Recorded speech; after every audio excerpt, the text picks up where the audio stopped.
I got loyalty, got royalty inside my DNA. I got love, peace, got war and peace inside my DNA. I got power, poison, pain, and joy inside my DNA.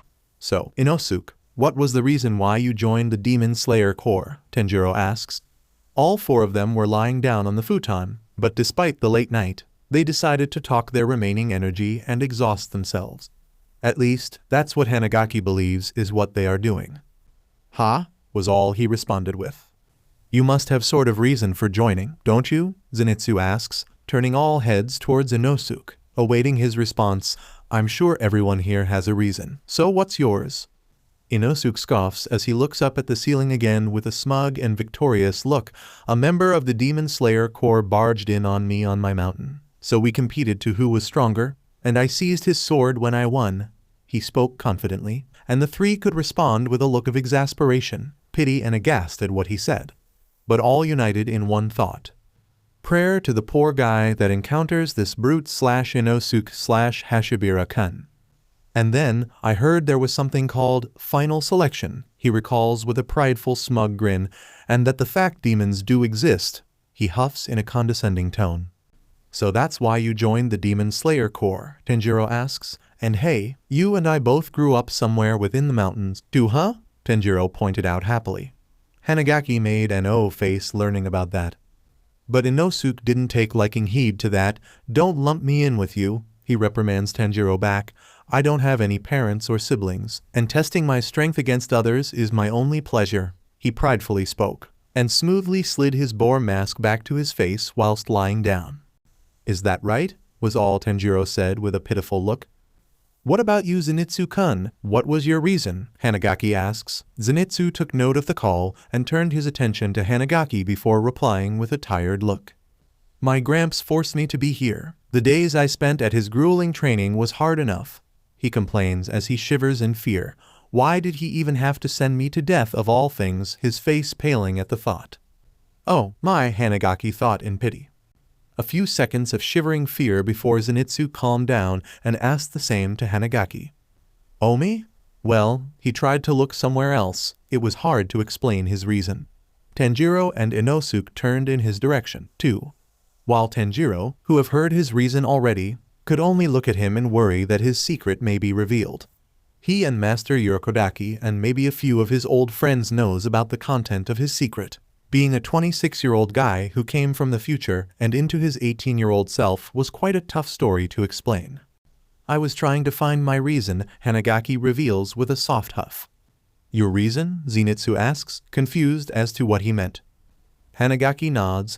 "Before I found out the Demon Slayer Corps, I used to be part of a gang in my middle school," he narrates. "We used to fight anyone who challenges, and our gang name was known quite well for its glory. But then..."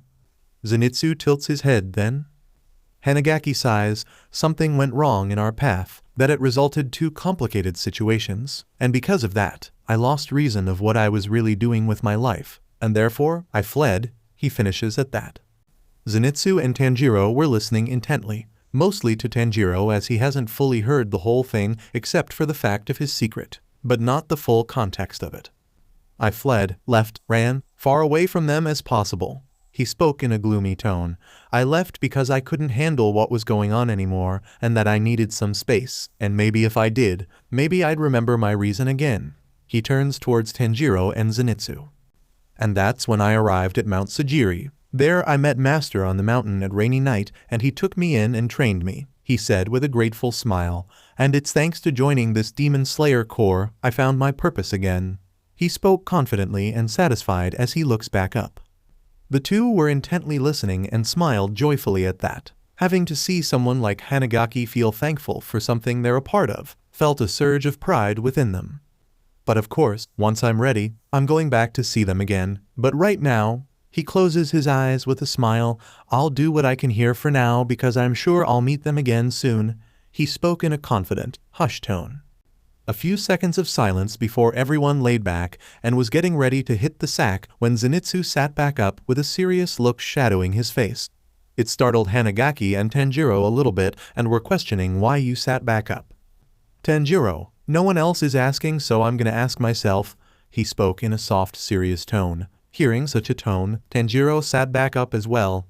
I didn't want to ask, but when Hanagaki-sen came in, it brought me to be a bit concerned as well. This alerted Hanagaki, so he sat back up as well to listen to what Zenitsu had to say, although he already figured out what it could be. And that was, why are the two of you traveling with a demon? It stuns the two how he knew of that fact. Hanagaki was having a hard time explaining himself, but Tanjiro spoke for the two with a smile.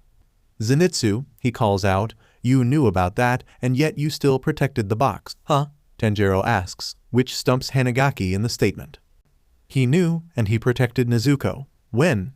Was what Hanagaki thought as he listened. He was clearly confused at what he meant, and seeing his confusion, Tanjiro spoke. Back at the Tsuzumi mansion, when Inosuke was charging up to the box, you protected it despite what the content inside of it, didn't you? He explains in a narration, which made Hanagaki give a surprised and grateful look at Zenitsu direction. You're really a great guy, you know. So thanks, he compliments.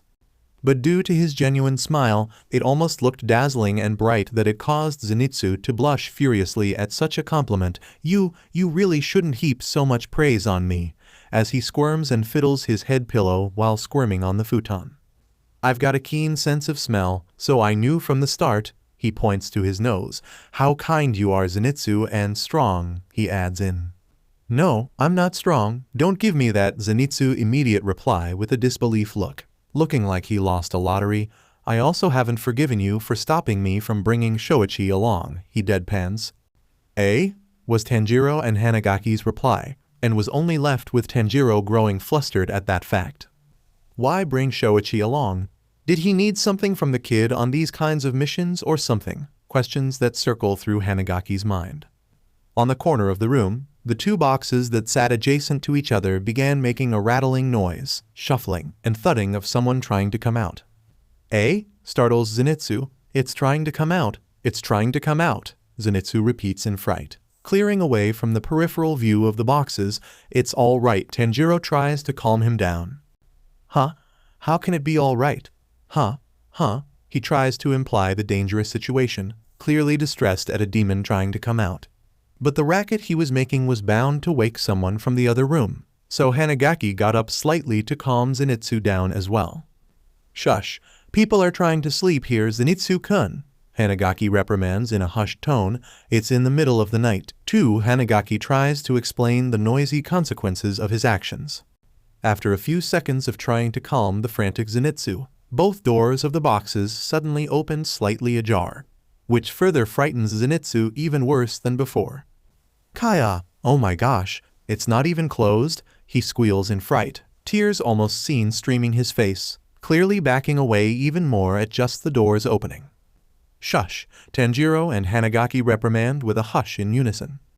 PP, protect me. Someone, please protect me. He rushes over to the far side of the room. Even you'll do, Inosuke. He rushes to hide and hug Inosuke.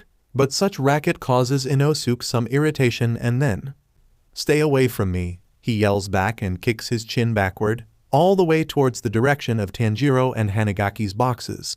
He rolls back and lands with a grunt, laying on the side and faced with the doors of the box beginning to open. He flinched at that.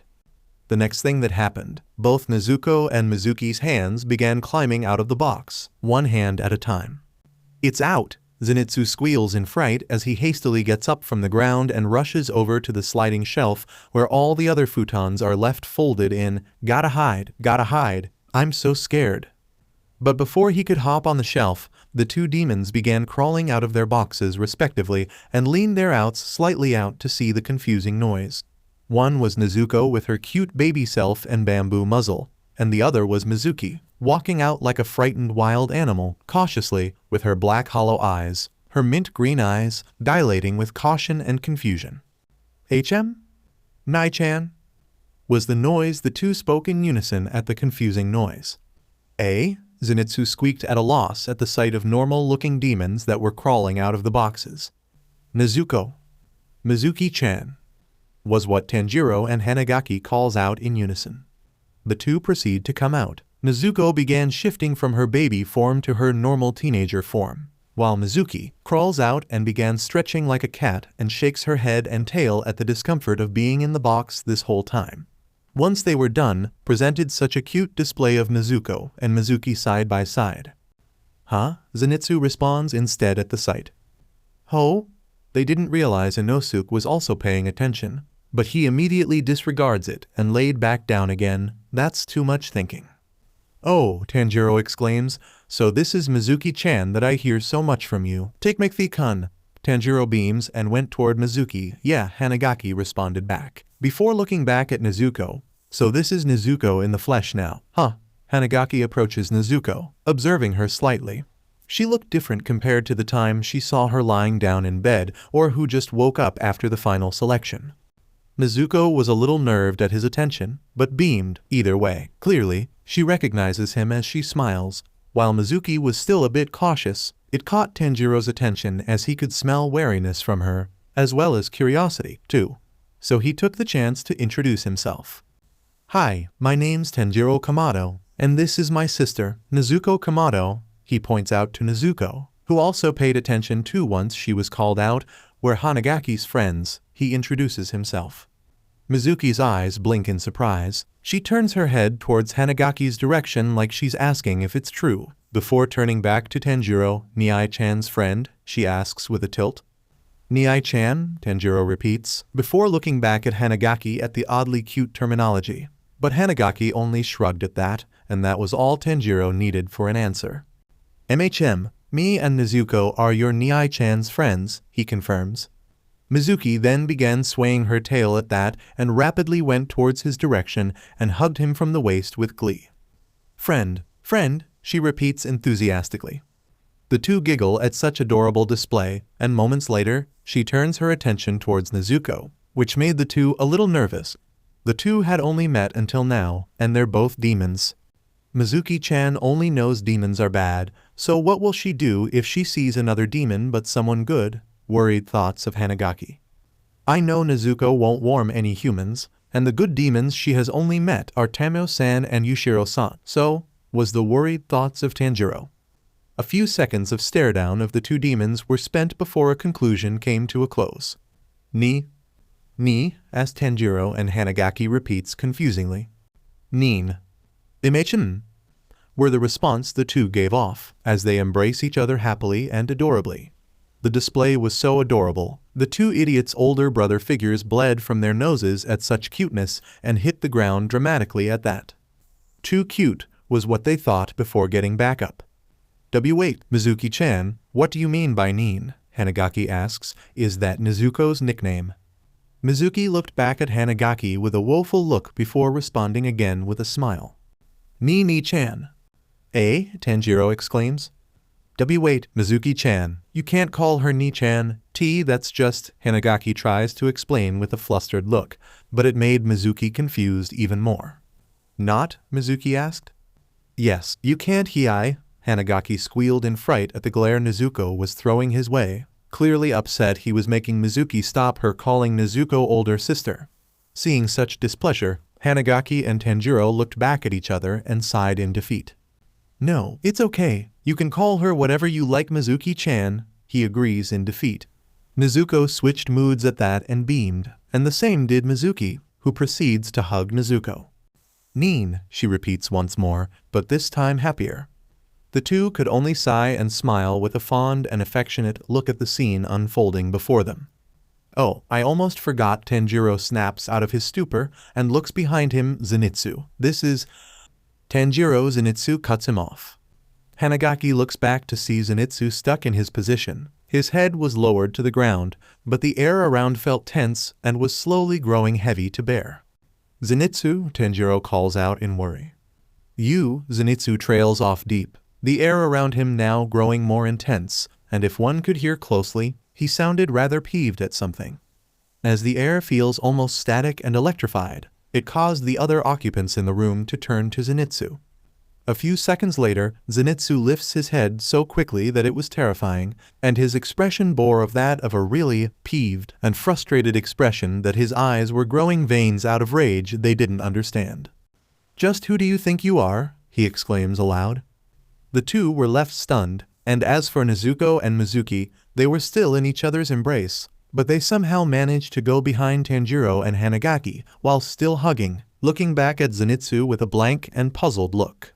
"You two have been traveling with girls this cute?" he exclaims more loudly, almost sounding betrayed at the revelation.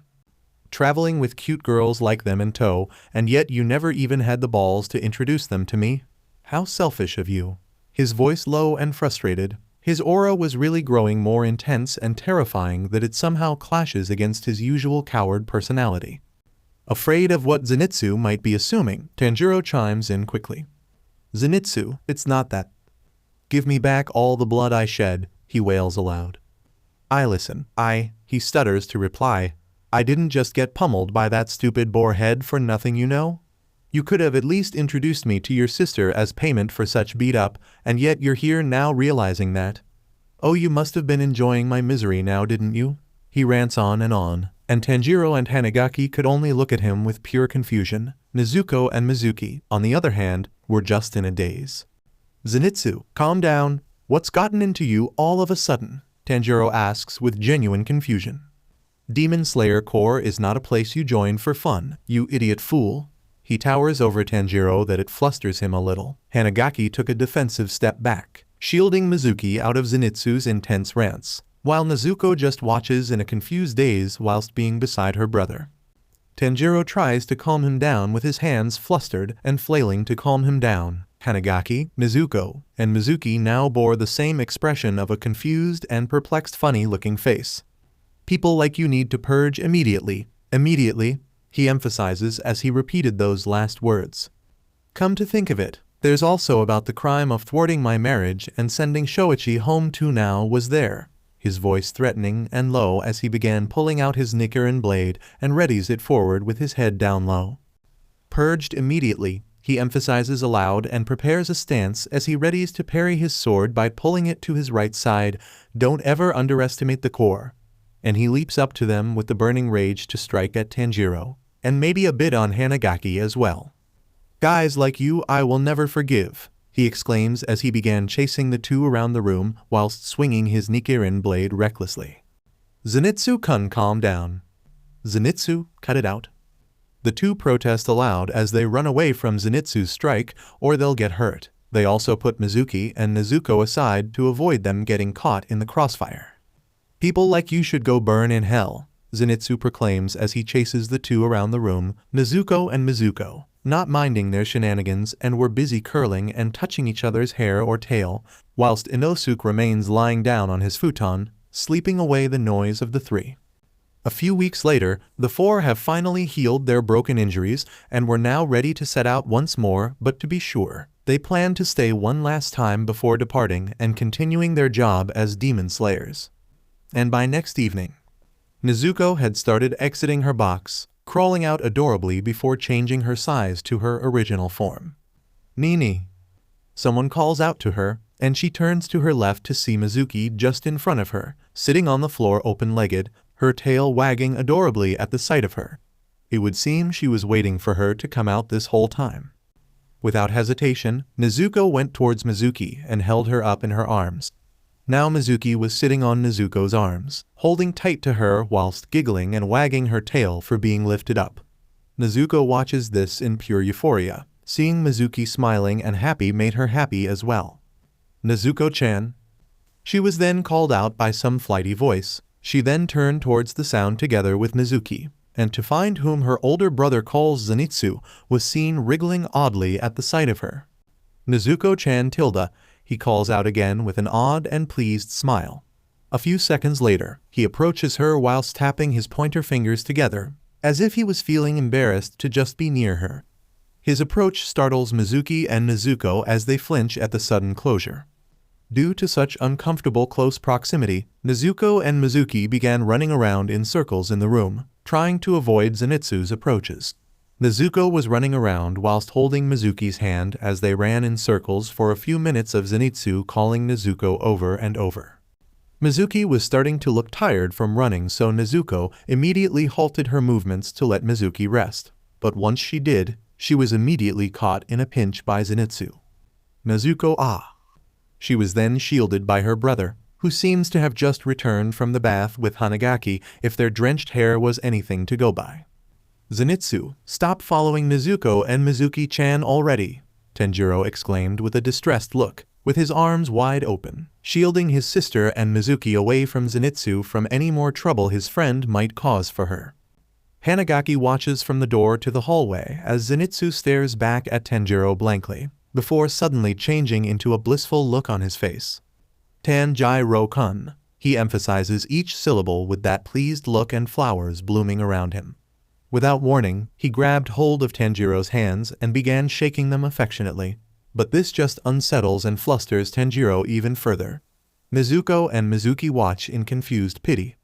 Then continue the chase around in circles again, Nezuko holding tight in hand to Mizuki, Tanjiro just right behind her, flustered as he runs in circles, trying to get away from Zenitsu, as Zenitsu himself chases them around in circles. "Let's be friends, Tanjiro," Zenitsu proclaims as he chases the Kamado siblings and Mizuki-chan around in circles. "Zenitsu, don't keep chasing us, I beg of you," Tanjiro exclaims profusely at his friend's persistence, but Zenitsu doesn't seem to let up at all as he just kept chasing them around. "Oh, don't be like that, Tanjiro," Zenitsu interjects instead as the chase kept on going in circles. "Oh boy, I guess I better help them," Hanagaki concludes with a sigh as Hanagaki jumps in and tries to catch Zenitsu and try to stop him from chasing Mizuki, Tanjiro, and Nezuko, who was beginning to get exhausted. Outside, Inosuke was silently watching the stars in the sky as the noise continues from within the room, that is until his stomach growled in hunger. "Man, I'm hungry," he proclaimed silently. From behind, the old woman who had settled the four of them in began walking towards Inosuke with a fresh clean change of clothes and handed them over to Inosuke to change in. "Here is a batch of fresh, clean clothes. I hope you do wear them so that you'd feel comfortable," the old woman explains affectionately. Inosuke somehow felt warm at such a gesture as he took the folded yukata and obi belt, and on his hand, it felt smooth and comfortable to the touch. "Would you like tempura for dinner tonight?" the old woman asks Inosuke. "It's shrimp covered in batter and fried," she offers. Inosuke was now feeling extremely giddy and just nodded in response to that. On the other hand, Zenitsu has yet to let up from his chase, and Hanagaki was getting rather tired of catching Zenitsu and trying to stop him from chasing the three, who were now getting real tired of the chase. "Hey, wait up," Zenitsu calls out. "Come back here, Nezuko-chan." They've been at it for a few minutes now and Zenitsu seems to have not lost an ounce of energy to let up. Hanagaki was about to let up and just collapse to the floors when all of a sudden, "Reg!" Inosuke pipes in full force as he swung the shoji doors to the side garden brazenly loud. It halts the group at the sudden surprise and looks back at Inosuke as to why he piped in like that. Not knowing, he was just feeling happy because tempura was their dinner for tonight when he headbutts Tanjiro from behind, causing Tanjiro to stumble to the floor due to the painful impact.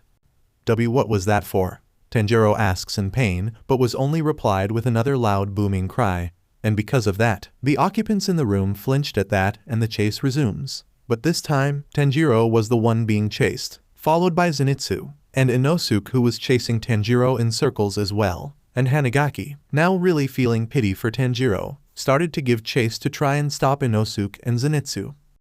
Hold up, stop chasing us, Inosuke," Tanjiro pleads as he increased his pace of circling the room.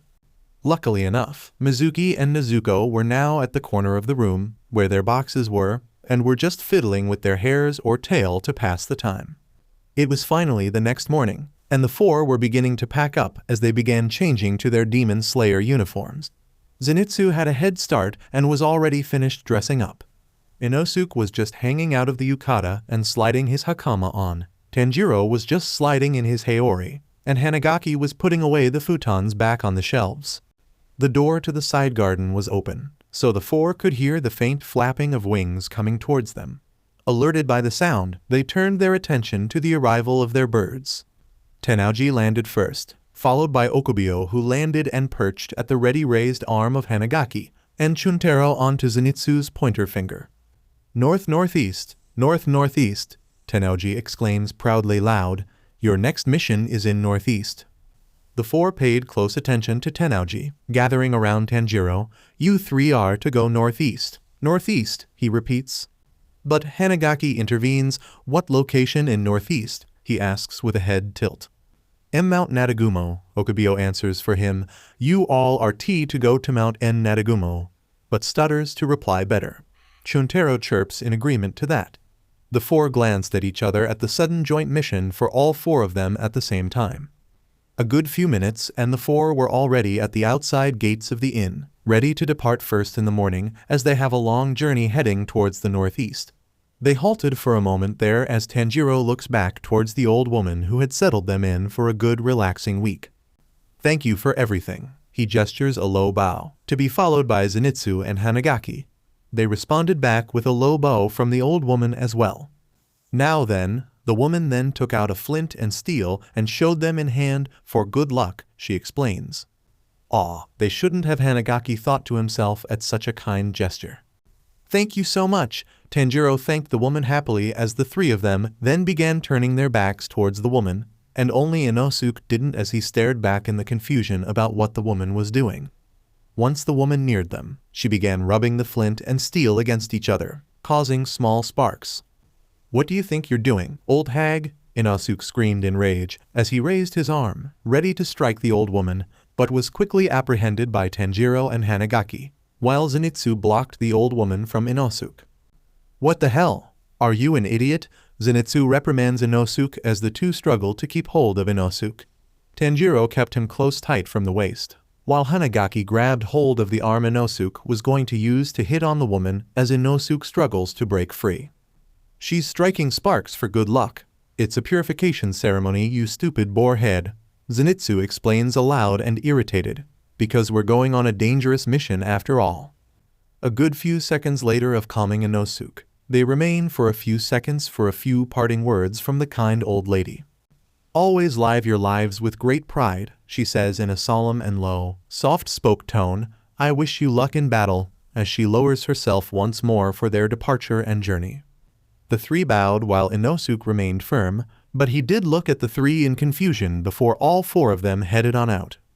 While they ran in the countryside to reach a ride towards Mount Nadagumo, they have a small conversation with each other as they ran towards their ride. Well, Inosuke started most of the conversation. Great pride, luck in battle? What the hell does that mean? He asks brazenly. Geez, this guy is totally clueless. Hanagaki and Zenitsu thought almost similarly at Inosuke's question as they ran. Well, now that you mention it, I guess it is hard to explain, Tanjiro answers, as he ponders for a few seconds on what to answer Inosuke whilst running. I guess it means is that you know your place and that you behave yourself properly so that you're never ashamed of yourself, he explains plainly. And the old lady was also praying for our safety, he explains to Inosuke as he looks back while running. The first few words stump Hanagaki a little, too. He pondered the answer as well while Inosuke spoke up his reply to that question. So, what is this place? He asks. What do you mean, never ashamed? Well, Tanjiro tries to explain again, but was interjected by Inosuke. What exactly does it mean to behave properly? He adds in once more. Why in the hell would that old hag pray for our safety anyway? He continues. That last question stupefies Hanagaki that his thoughts were halted from his assessment of the old woman's last words to them and looked back at Inosuke in awe. She has nothing to do with us, then why? Inosuke asks. Tanjiro's face and Hanagaki's face bore the same awe and bewildered expression at such a question. She has no clue what her own place is, does she? He exclaims. Because of that, Tanjiro then began speeding up his pace, running out of bitterness at such a remark. Hanagaki could understand why, but running faster than them was kinda hurtful to be left behind like that. He sped up, Zenitsu exclaims. Inosuke grunts at that as he began picking up his speed as well. I won't lose, he proclaims as he sped up. Him, too? Hanagaki exclaims as he tries to pick up the pace as well, leaving Zenitsu almost behind. Hey, wait for me, Zenitsu calls out as he tries to chase after the other three who are headed for Mount Nadagumo. It has been months upon months now since they have last seen or heard from Hanagaki. While the Miso gang plus Hina, Kisaki, and Hanma search for Hanagaki themselves in secret, they have been covering for any trace of them, looking for Hanagaki or any trace they found about Hanagaki's whereabouts to delay the nosy gangs that are looking for him for their selfish gains. The Mizo gang tries to help as much as they can despite their busy lives, and the ones who mostly have the time was either Kisaki or Hanma. They divided themselves into groups in helping. The 4 boys tend to do field work, searching, listening, inquiring of any information regarding Hanagaki, and then they would relay all of this back to the intel team, while of course making sure to cover their tracks or any leaks of them doing such investigation or evidence for that matter. The intel team, Aka, Hina, and Kisaki, would brainstorm together on the given information by the field group. They would come up with ideas or clues as to why he left or where he had gone. The 2 would either compile information either at Hina's house, Kisaki's, which is also Hanma's, or mostly at Hanagaki's. They would search and figure out for information and send any available field group to see if there was any sign of him. There would also be times Naoto would join in to help investigate and search, seeing as he was dreaming to be an aspiring detective one day. Lastly, there is the shadow team, which is just Hanma in this one. He mostly helps in both works, intel and field, but in his case, Hanma works within the shadows of everything. Being a part of the second most powerful gang in Tokyo, Hanma acquired a good amount of authority and influence that he acquired his secret henchmen to do his work. He would share intel he has gathered from the shadows and share with Kisaki in secret while investigating in secret as well with his men. They plan to investigate in secrecy after all, without the notice of anyone in particular. So suffice it to say, Hanma has been extra careful when investigating or when he's working out on the prowl. Which brings all 4 of the Mizo boys plus Hina on a field trip to Hokkaido. The boys and Hina are now in their last years of high school before graduating, and the school decided to give the students some fun leeway and took a field trip to one of the most expensive districts in Japan. It works in their favor anyway as well, since they could cover a wide range of investigations with this, as well as take a break and have fun. Man, Yamagishi yelps, how does one guy disappear so easily and be hard to track and find? He complains as he continues to lick the ice cream he bought at a nearby ice cream stall. He and his friends were currently munching and licking ice cream on this cold, bustling night in the streets of Hokkaido. The streets and the buildings were bright and cheery, filled with joy and laughter from all sorts of people as they enjoy the night away. It's like he was born like a phantom, Makoto adds. He appears so bright and cheery and disappears easily if he wishes. He pouts while licking a chocolate and vanilla swirl ice cream on hand. What can we do? Atsushi chips in. Hanagaki wanted to distance himself for a while, so obviously he wanted some space, as well as some peace, Atsushi comments, while looking all sullen at the thought while eating a popsicle. But to the point that every piece of his existence just poofed into thin air. How is that even possible? Yamagishi complains. Anyone could disappear without a trace in the world, Yamagishi. It will only be a matter of time till we find him. Takuya tries to calm Yamagishi as he eats a mango ice cream in hand. Yamagishi could only grumble at that and continued snacking on his ice cream. By the way, why didn't Kisaki or Hanma come to this field trip with us again? Makoto asks. This perks Hina up, who was minding her own business while eating her ice cream, and turns toward Makoto to answer his question. Kisaki-kun is busy cleaning up his investigation process that he and Hanma went through the other night and said he couldn't come to join us, Hina explains. She looks behind her as she watches the sky as if she's seeing her friend from afar. He's way too into finding him that I just hope he's not neglecting his well-being, she mumbles worryingly. Seeing her so down, Atsushi steps up from behind and slaps the back of Hina so that it almost knocked her ice cream and herself. Gak, Akun? What was that for? Hina whips her head back with an irritated face, clearly annoyed that her friend had just smacked her back with such a stinging and painful force. She expected a guilty face, but his expression was the opposite. With a comforting and bright grin, he said, "He's gonna be fine, Hina. The man knows better than this. Hell, even better than the 4 of us put together when we tried to take care of ourselves in Hanagaki's absence. And we all suck as fuck," he lightly jokes. But the other 3 could only scowl at the painful truth. Hina chuckles at that, so whatever Kisaki and Hanma are doing, I'm sure they're doing just fine, okay? He tries to smooth Hina's back in comfort, and as well to relieve the sensation of pain from the smack he did. Hina looks down with a defeated smile before perking back up. You're right, I'm sure they're doing great. She tries to be positive as she beams brightly, making the boys happy as well. Hina took a step forward in front of the boys and looks back with a welcoming smile.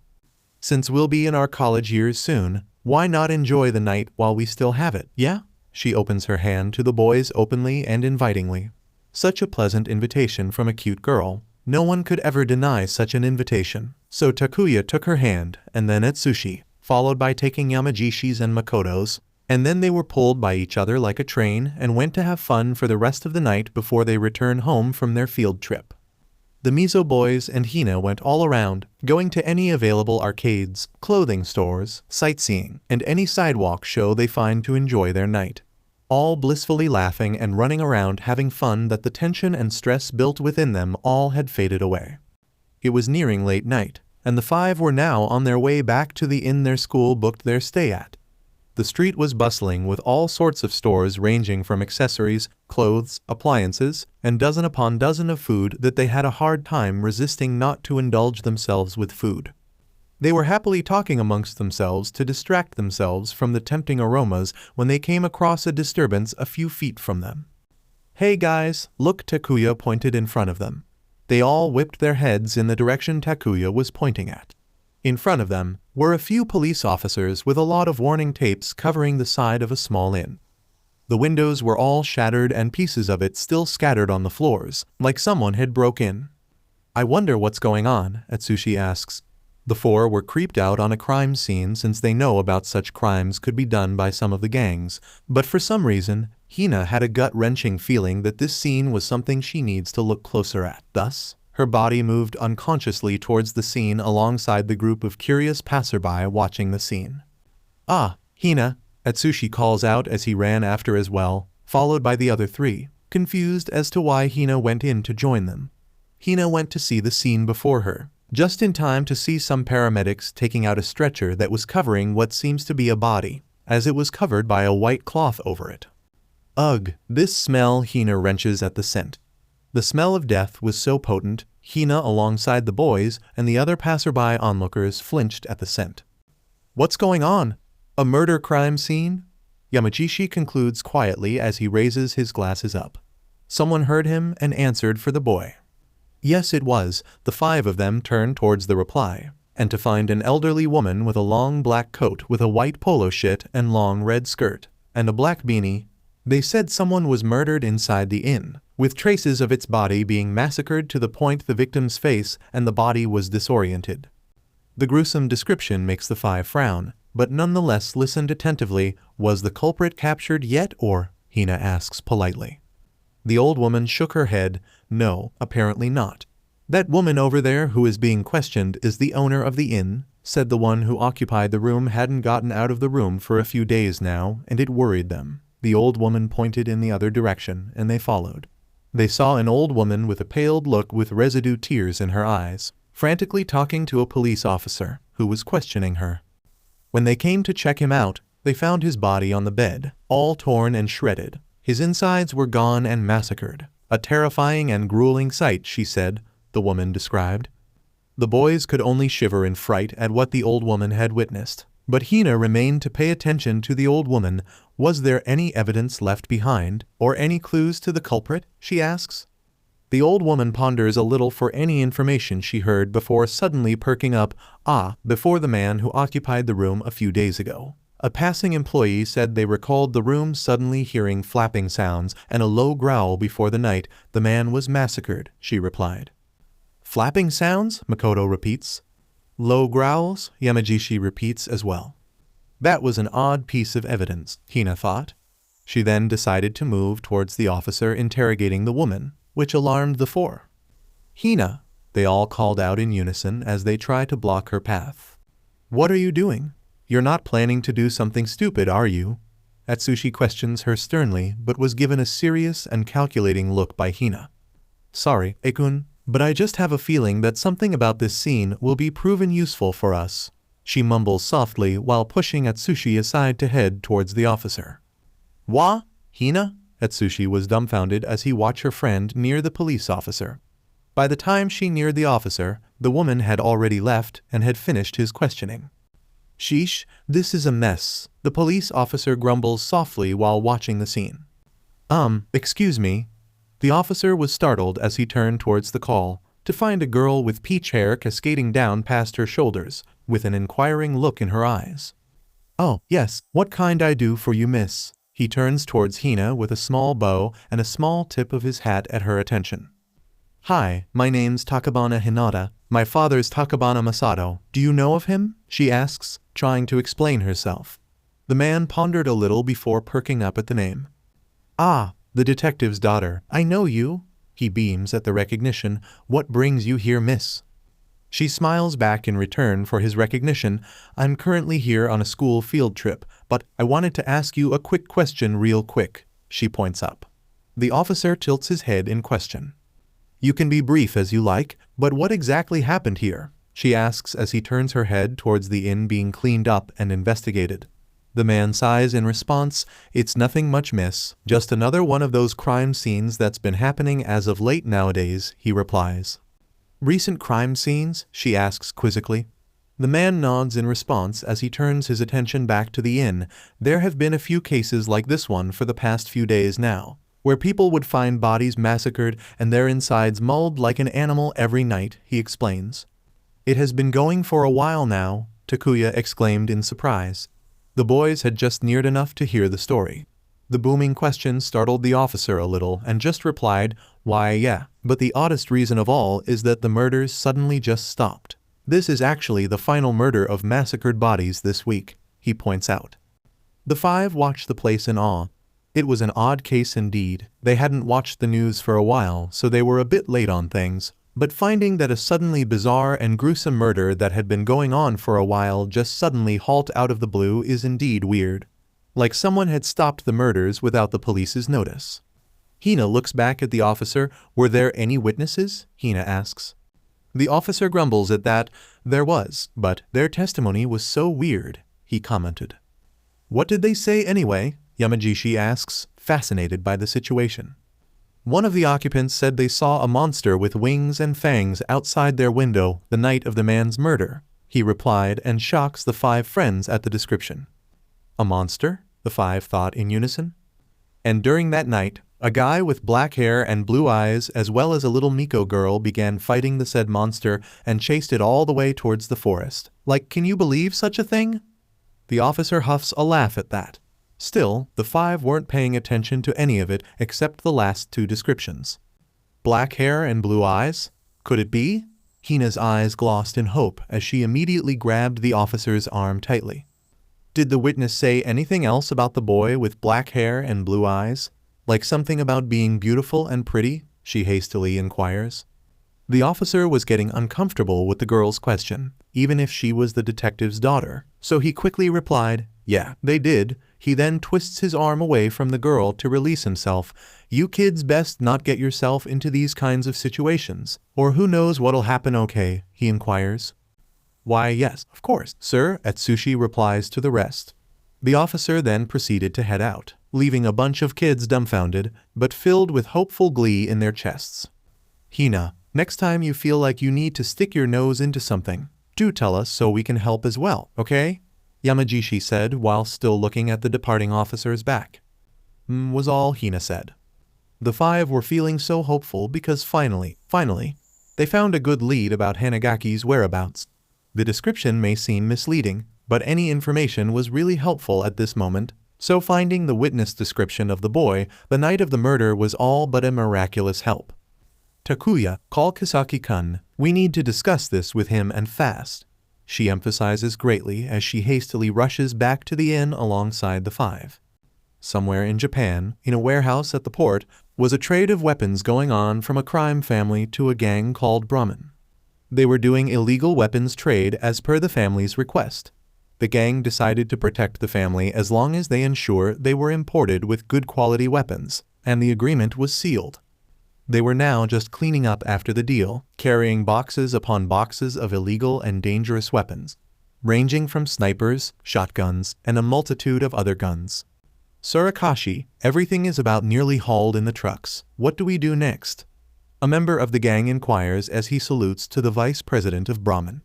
The man turns his attention back to the man who was saluting and huffs out a puff of smoke from the cigarette.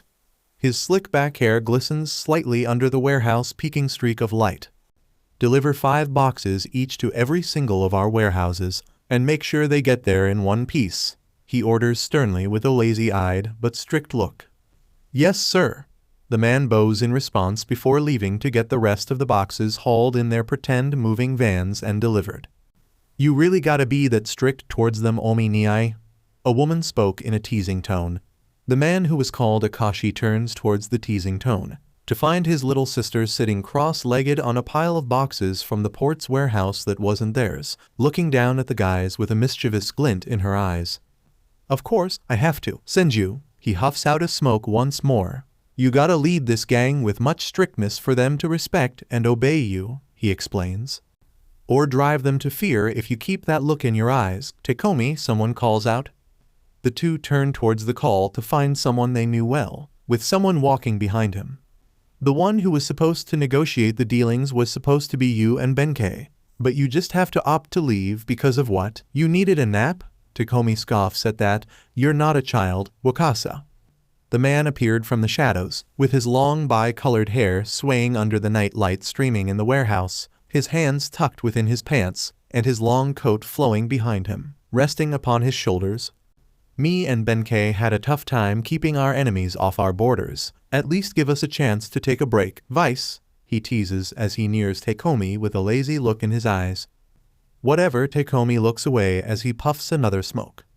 Hey, Waka-kun, Benkei-kun, Senju greets with a playful smile at the sight of the tag duo, also known as Brahman's top 1 and 2. Benkei just bows lightly in response while Wakasa waves lightly back. Yo, Senju, Wakasa responded flippantly as he looks around. Where's Draken, by the way? He asks bluntly as he glances all around the room. Senju uncrosses her legs and sits back up straight.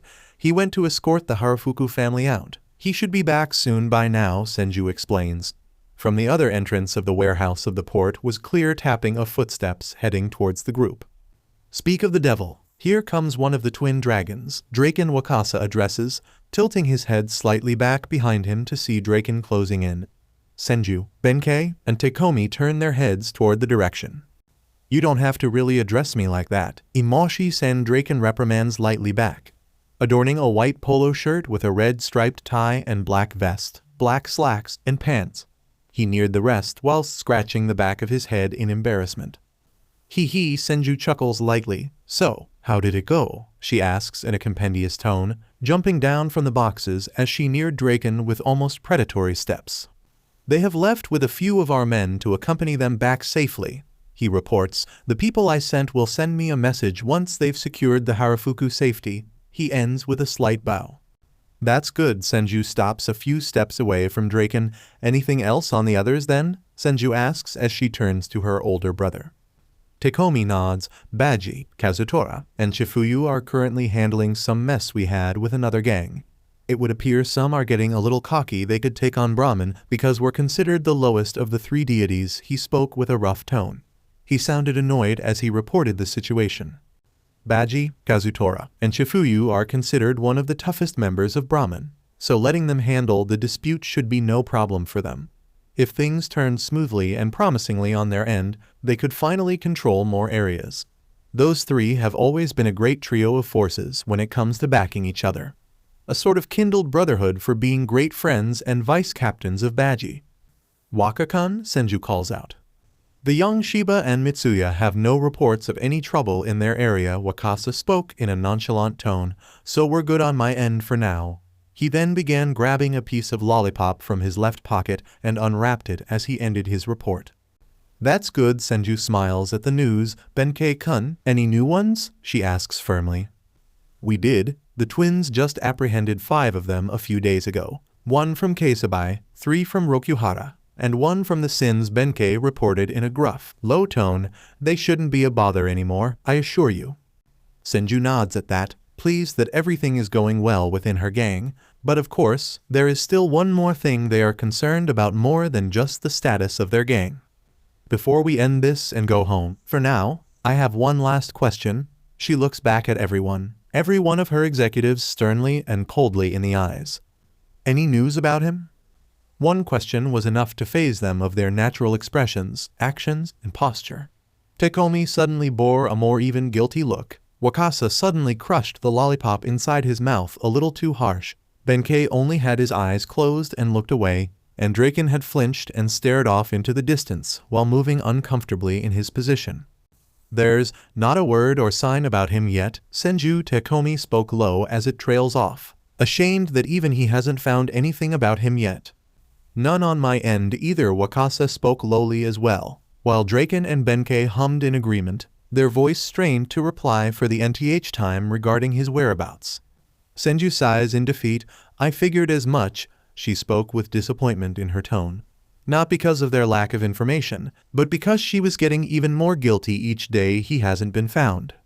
The five of them remain in still silence, clearly having a moment of grief and regret at not being able to find Hanagaki for almost half a year now, maybe even more and counting. They could ask for more help from Hanagaki's friends who are about to graduate high school, but sadly, despite them being on good terms with them, she believes they prefer not to be around anything gang-related anymore and decided to distance themselves for a while. She can respect that at the very least. She does text Hina from time to time, but not too often to not irritate her with her nosiness. If only we could get some clues, just a hint of his whereabouts was all that they were thinking in that moment of silence.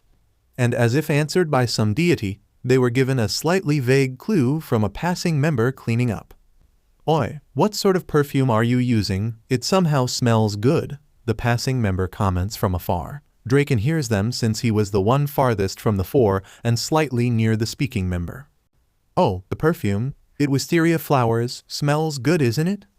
The one who bore the wisteria flower perfume spoke in a boastful tone. Yeah, it does, but why is it so strong? The other complained as he scrunches and pinched his nose, trying to whore out some dudes out there with that scent, he sarcastically jokes. Fuck you, I'm not. The other spoke in disgust as he flinches away from his comrade. Some dude just suggested me putting on something wisteria scented for my protection. And he was right, the guy spoke proudly. A perfume for his protection? Draken found that phenomenon odd, but what's odder is that he's even paying attention to such trivial matters. Normally, he wouldn't listen to such conversations as perfume or anything since he's so busy with the gang functions and investigating his whereabouts, so he finds it odd of him to listen to this situation. Huh, how's putting perfume gonna protect ya? The other questioned with a bit of snark in his reply. The other guy glances around like he was worried someone would hear them, but being Draken, his ears was wide open in this quiet warehouse. That, and his experience as a vice president to be attentive at all costs, made it easier to hear the gossiping duo. At first I didn't believe it before, but, he glances around once more, this perfume helps me ward off demons, he spoke even lower. Demons? The other repeats questionably, are you out of your head? Demons don't exist, bud, he reassures his friend. That's what I thought too, until I encountered one on my way home after work. He exclaimed like he was dead serious about it. I was attacked by some man-eating demon. I know it eats humans because he was munching on some dismembered arm when it attacked me. He narrates passionately to his friend. Here, I even had a picture of the guy killing the demon. He didn't see me take the picture, which was lucky enough, but I was in the alleyway that night, so I couldn't get the whole picture with full light, but it did capture the demon. He rapidly took out his phone and showed the picture, and by the sound of horrified gasp from the other, the demon the other spoke of was real. Are you sure that thing is real? The other sounded frightened and in disbelief, but the other nodded furiously. I am. The moment the dude just killed it, it disappeared into dust and no trace of the monster was gone, he explained. The two kept poking at the picture as they zoom in and out of it to see the picture more clearly, and Draken was getting more curious that he unconsciously neared the other two quietly. Draken, Takemichi calls out to the retreating guy. The others were curious why he left and followed him quietly after as well. Draken remained silent as he listened in on the two. Man, you were damn lucky you didn't die that night, his other friend exhales in relief as he pats the other back. Yeah, if it wasn't for that blue-eyed beauty, I would have died that night, he exhales a relief. Oh, and he was the one that suggested me to wear wisteria nowadays since it wards off demons, he suggests to his friend. Oh! The two were so immersed that they didn't realize Draken had a surprised and optimistic look in his eyes at the description the other spoke of. Without hesitation, he immediately grabbed the phone the other was holding and startled the two members with his presence. "Ryuguji-san." The two immediately bowed at his presence, afraid they'd get scolded for slacking off the job. But it didn't come, instead was questioned with a hopeful look and expectant tone. "What did the guy look like in the photo again?" he asked lowly at the two. Huh? The one with the picture raises his head slightly at Draken, but knowing better, he answered swiftly, I couldn't see clearly, sir, but the guy looked really pretty with black hair and blue eyes." He stutters as he describes, "He wore a black haori that fades to blue, with gold patterns of clouds on them. He also had a katana with sir," he ends. The other four who just arrived were aghast at the description the guy said and hurriedly looked at the picture on the phone with great expectancy. On the phone was a picture of the guy exactly at the moment he sliced something. The alley seemed so dark, so the image of the guy was rather hard to discern, but it would be seen enough that the guy does have black hair. "See, could this be?" Senju asks in a hopeful tone as she observes the image. The others felt immense glee at the picture.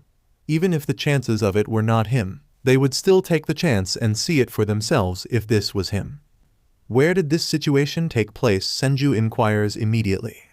The man was utterly confused, but knowing better not to spark anger from his boss and the executives, he answered immediately. "This took place on an alleyway of a shopping district near my home, ma'am," he replies accurately as possible. With the information brought to them, brought forth a burst of promising lead in finding him. A really promising one. Omi Niai Senju calls out for Takomi's attention. "Call everyone in. We need to have a further discussion regarding this situation," she orders. They all look at her for further instructions. "We must not let this opportunity pass us by. Even if it's a little vague, it's better enough hope of a lead." The four nodded in response to that and immediately whipped out their phones and began dialing all of the executives and their captains for an emergency meeting. Senju took the phone from Draken and handed it back to the guy. The five of them departed quickly as Senju gave the phone back. "You did well in providing us this information," she tells the guy from behind.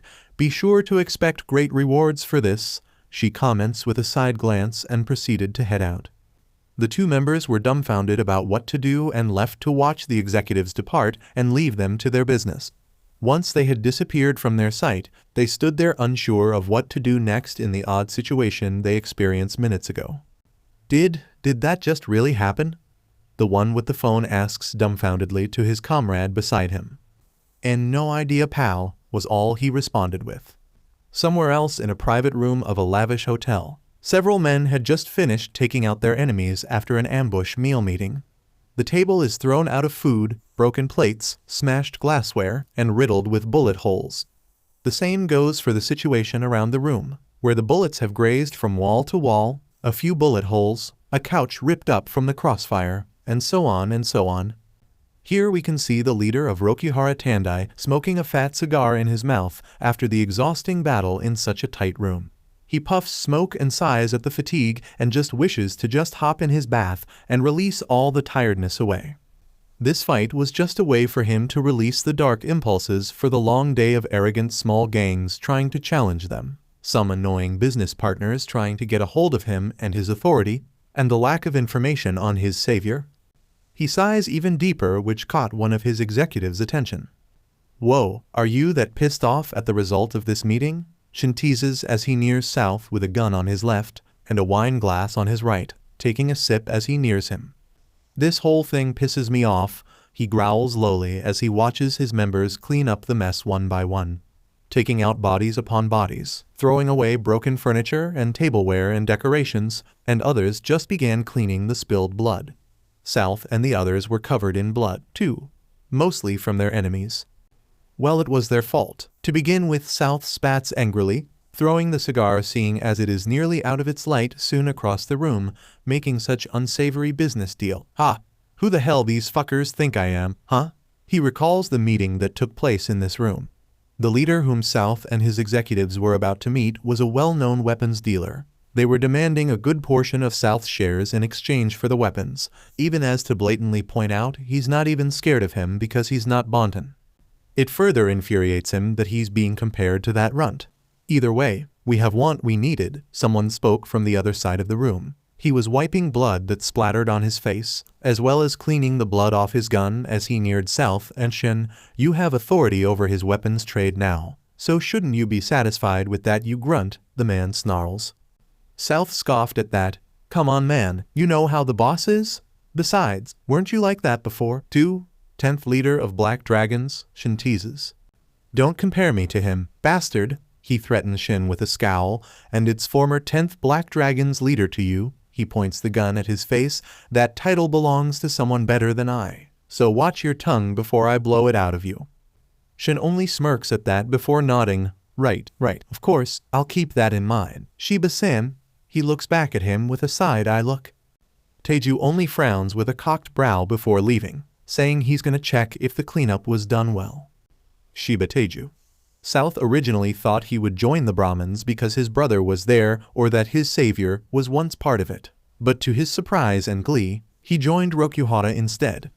When he came to be a part of Rokuhara instead, he looked a little hesitant to do so, but his reason and his goals were enough to make him stay. I only want to find Hanagaki better, and being with you guys, I can see that you could achieve that far better than Brahmin, was his response that night. He knows there's more to it, but he tolerates that idea and rolls his eyes at it. Of course, South had nothing to complain about except for his distasteful attitude towards him, the leader of this organization, but he can let it slide as long as he does his job well. That, and he also likes having the strongest with him. He may have changed a little compared to before, but he still prefers the power, strength, and authority to control over his gang. Snob and arrogant as always. Huh? Someone from the couch comments bluntly. The two turns around to see Mochizuki Kanji, or Machai, lounging on the tattered couch with wide arms. Old habits die hard for leaders, Shin chips in as he drinks another glass of wine. The two continue to speak to each other back and forth, and it deafens South's ears. He trails off to watch the city lights from the open window of this high skies hotel building. He owns this building alongside others in Japan and outside the country. As he watches the outside, his thoughts linger on a question he frequently asks. Where could that crybaby hero be hiding about? Ever since South brought Rokuhara Tandai back for the sake of taking down Mikey and ruling the underworld, he also wants to find Hanagaki, the one who gave him the chance to live a second life. The night at the Battle of the Three Deities where he fought Mikey, he had a gut-wrenching feeling he would have died that night if it weren't for Hanagaki's interference, taking the brunt of the beating instead and somehow still living. If it weren't for him, he would have been 6 feet underground by now, dealt with by some midget runt whose dark impulses were stronger than his. He need to find him and thank him for that night. But the time he had been gone was certainly long, that he, and maybe not just him, but the other 2 deities, have started their search for Hanagaki. It resulted having rumors that reached the ears of other small gangs around the area and are now looking for him, to be if it was a rumor or not. He growls at the thought. Let's go, he commands the other 2 beside him. The 2 caught the attention of the order and began walking away as well.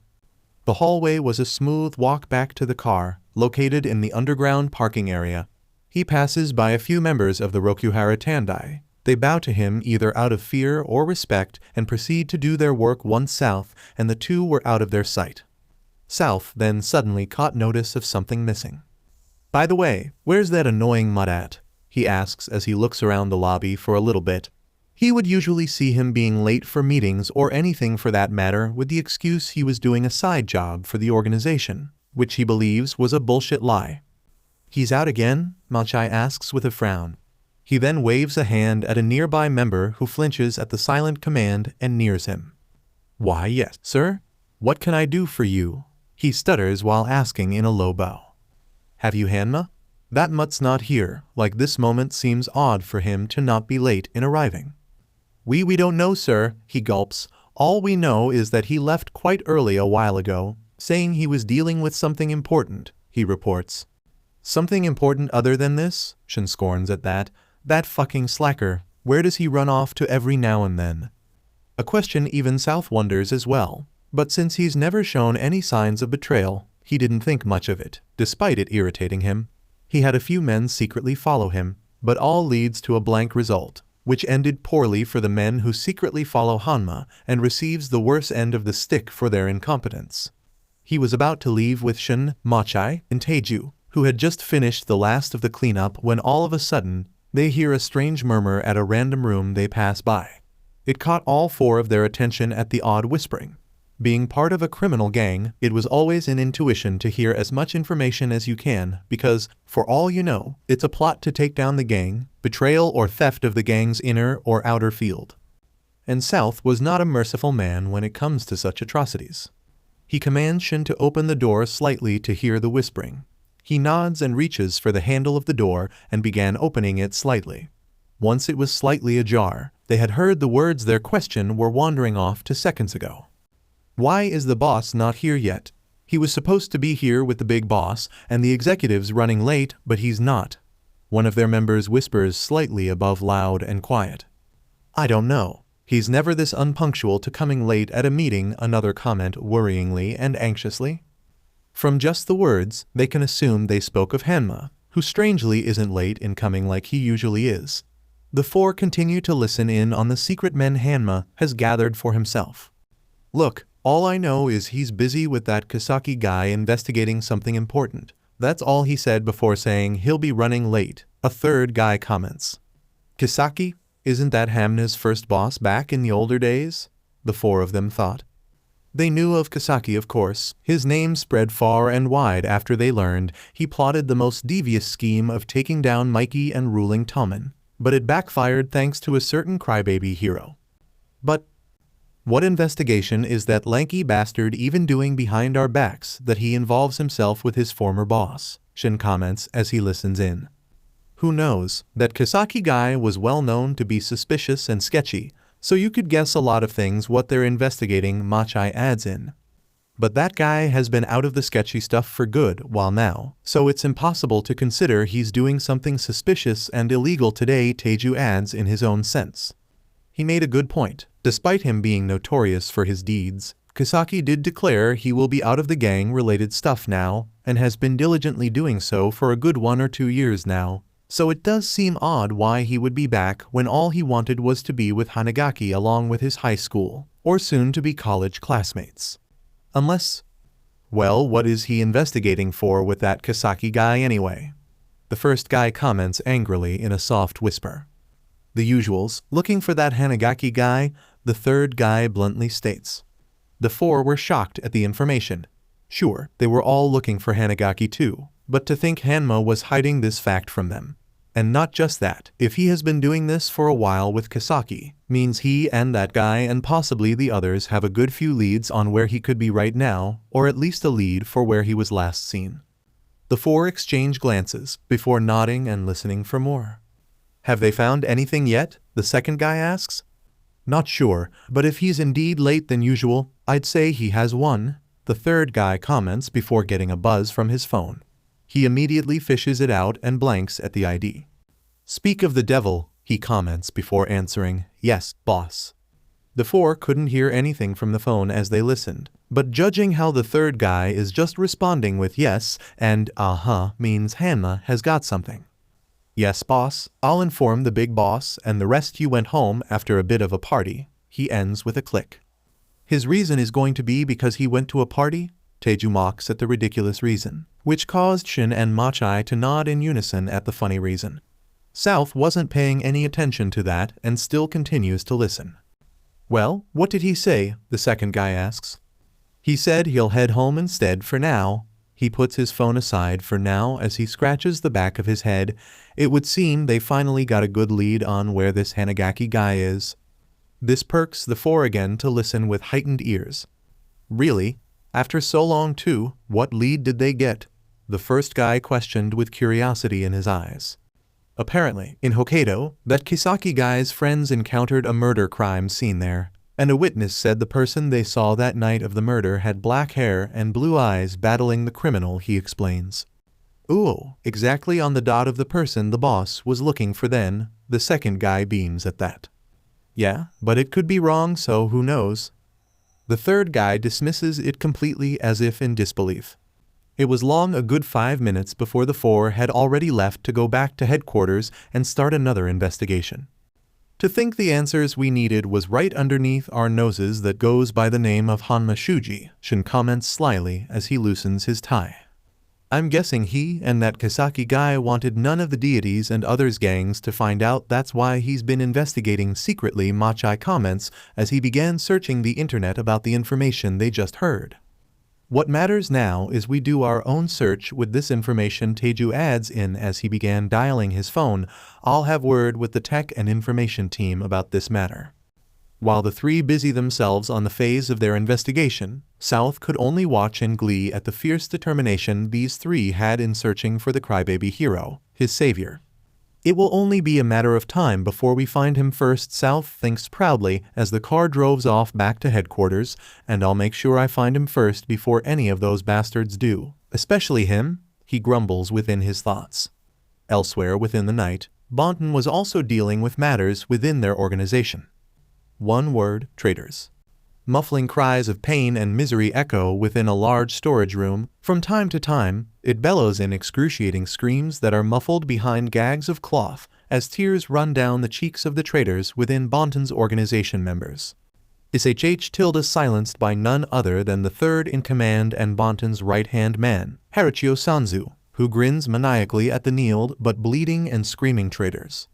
Listen well to the king now, shall we? Sanzu menacingly taunts as he looks back behind him at his king, whose back was facing Sanzu. What should we do with these traitors, my king? He asks in a tauntingly sweet tone as waves a heated iron rod in the air. His king, Mikey or Sano Manjiro, simply was munching on a piece of taiyaki in his right hand, pausing midway of his sweet treat to give a reply. It takes a good petrifying 10 seconds before Mikey gave out his order. Kill them. With just one order, Sanzu grins like a madman as he turns his attention towards the three tied up, kneeling men on the floor who are now crying immensely now as chills of fear slide down their spines, shivering and fearing for their lives. With pleasure, Tilda. The next following action, Sanzu lines up the barrel of the gun to the side of the guy furthest to the left, directly on his temple, simply nuzzling the nozzle of the gun threateningly before. Bang. With just a trigger and the traitors' heads lined up perfectly, the bullet pierces through the three traitors' heads altogether, killing them in one shot. The blood of the traitors decorates Sanzu like a crazed madman as he laughs like a maniac, causing shivers to run down the number of members watching the display on the balcony.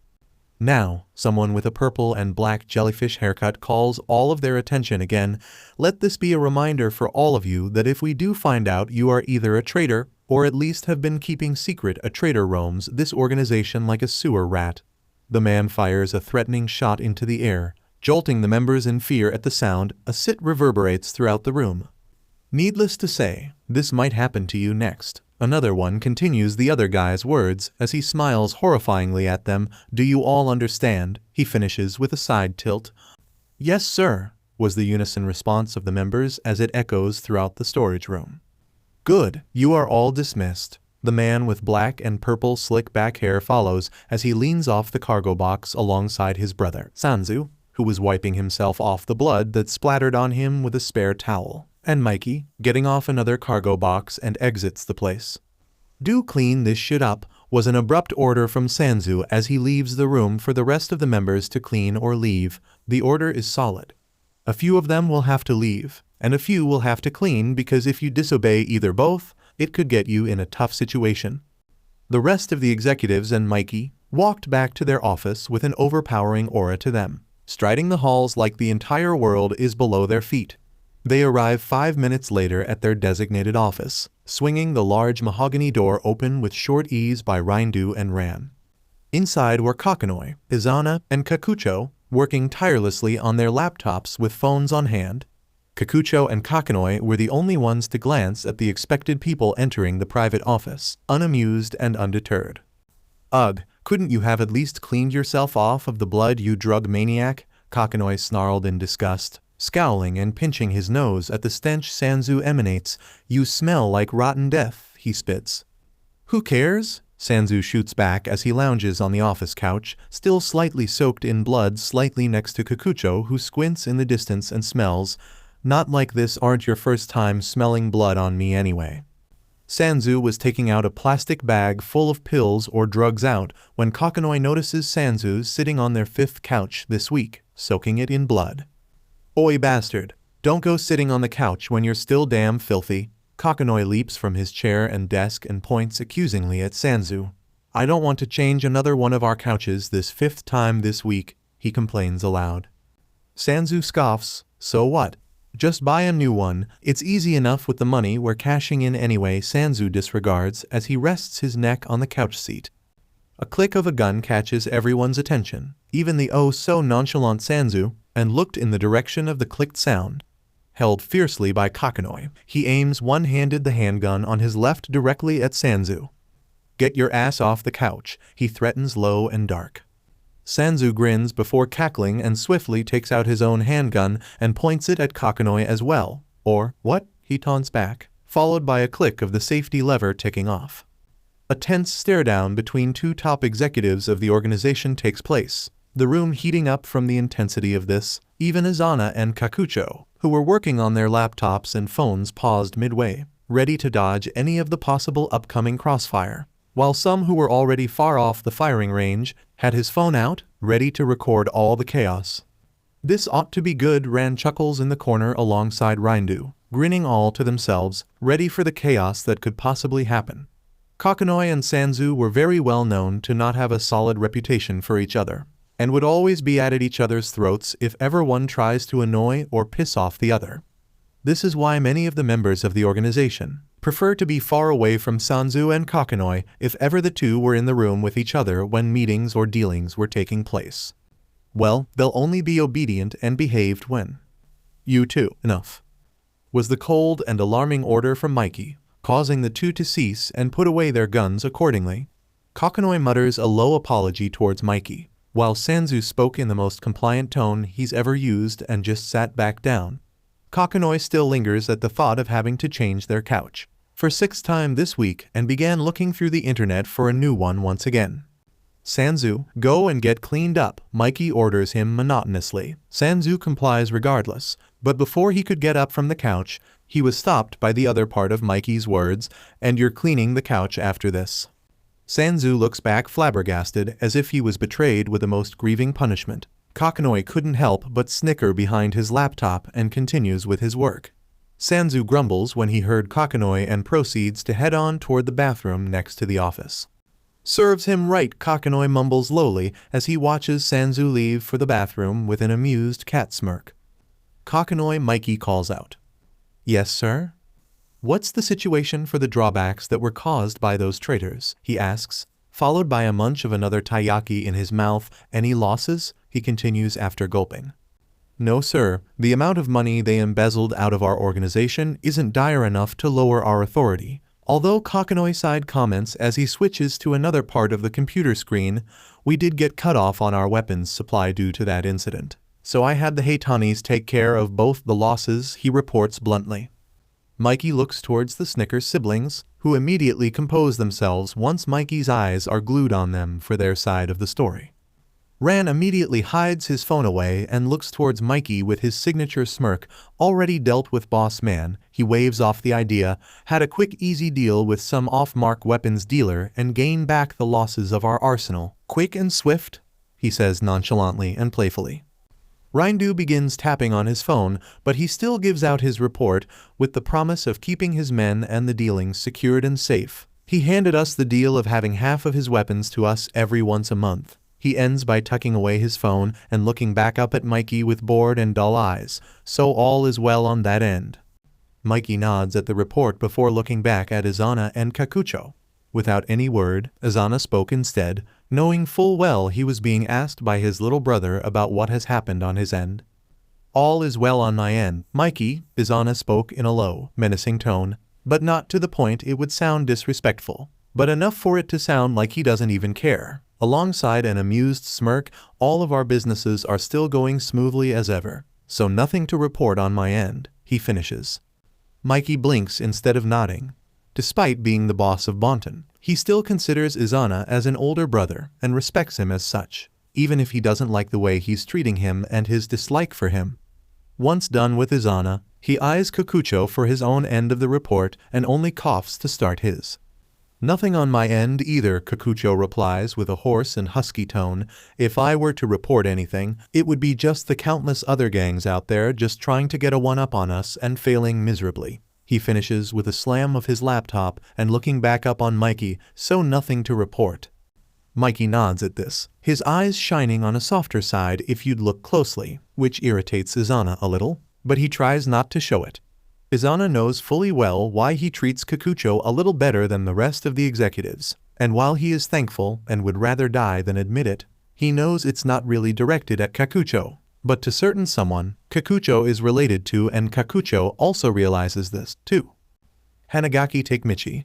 The man who started all of this, from his unyielding nature to give up, to his clumsy yet adorable understanding and thoughtful self, to his impossible yet possible mission to save every one of his friends and loved ones from dying or ending up on a painful and sad future. He time travels back and forth into the future just to do so, enough that it pains him or causes him to sacrifice his own life just for them.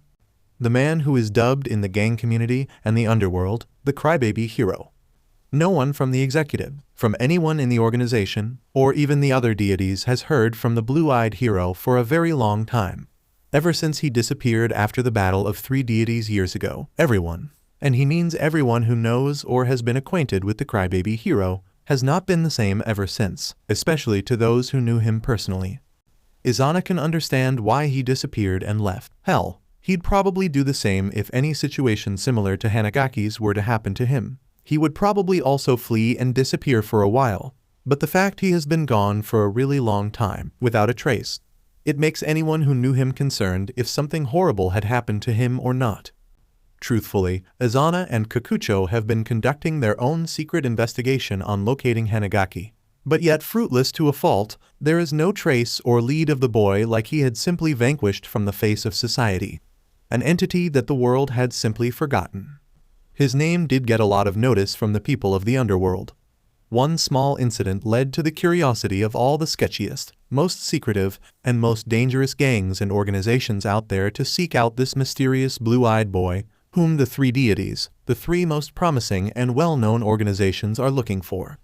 To see for themselves what is of this mysterious man that the deities are so hellbent on locating, and maybe, just maybe, get hold advantage of against the 3 deities if they ever do so find him.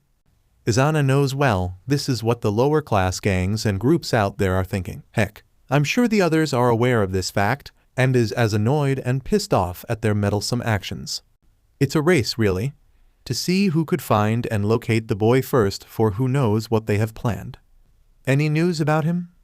And like a bomb that was dropped anonymously at them, everyone became rigid and stiff at the question, not of fear of Mikey's use of tone, but of the fact no one has gotten anything at all. All sat or stood still of this, not once looking or responding to Mikey's direction. Enough to say in silence they have nothing regarding the disappeared man. Is that so? Was all Mikey said as he trails off and simply watches the city lights flicker from above and below the office view of skyscrapers.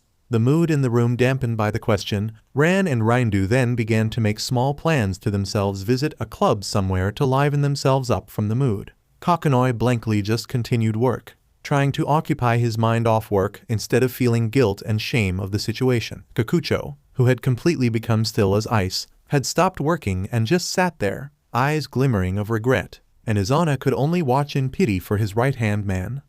After all, Kakucho was Hanagaki's childhood friend and someone who was close to him, so the fact he hasn't seen him, or even had time to apologize to his friend, makes him feel immense guilt for the fact that he silences himself in sorrow and guilt.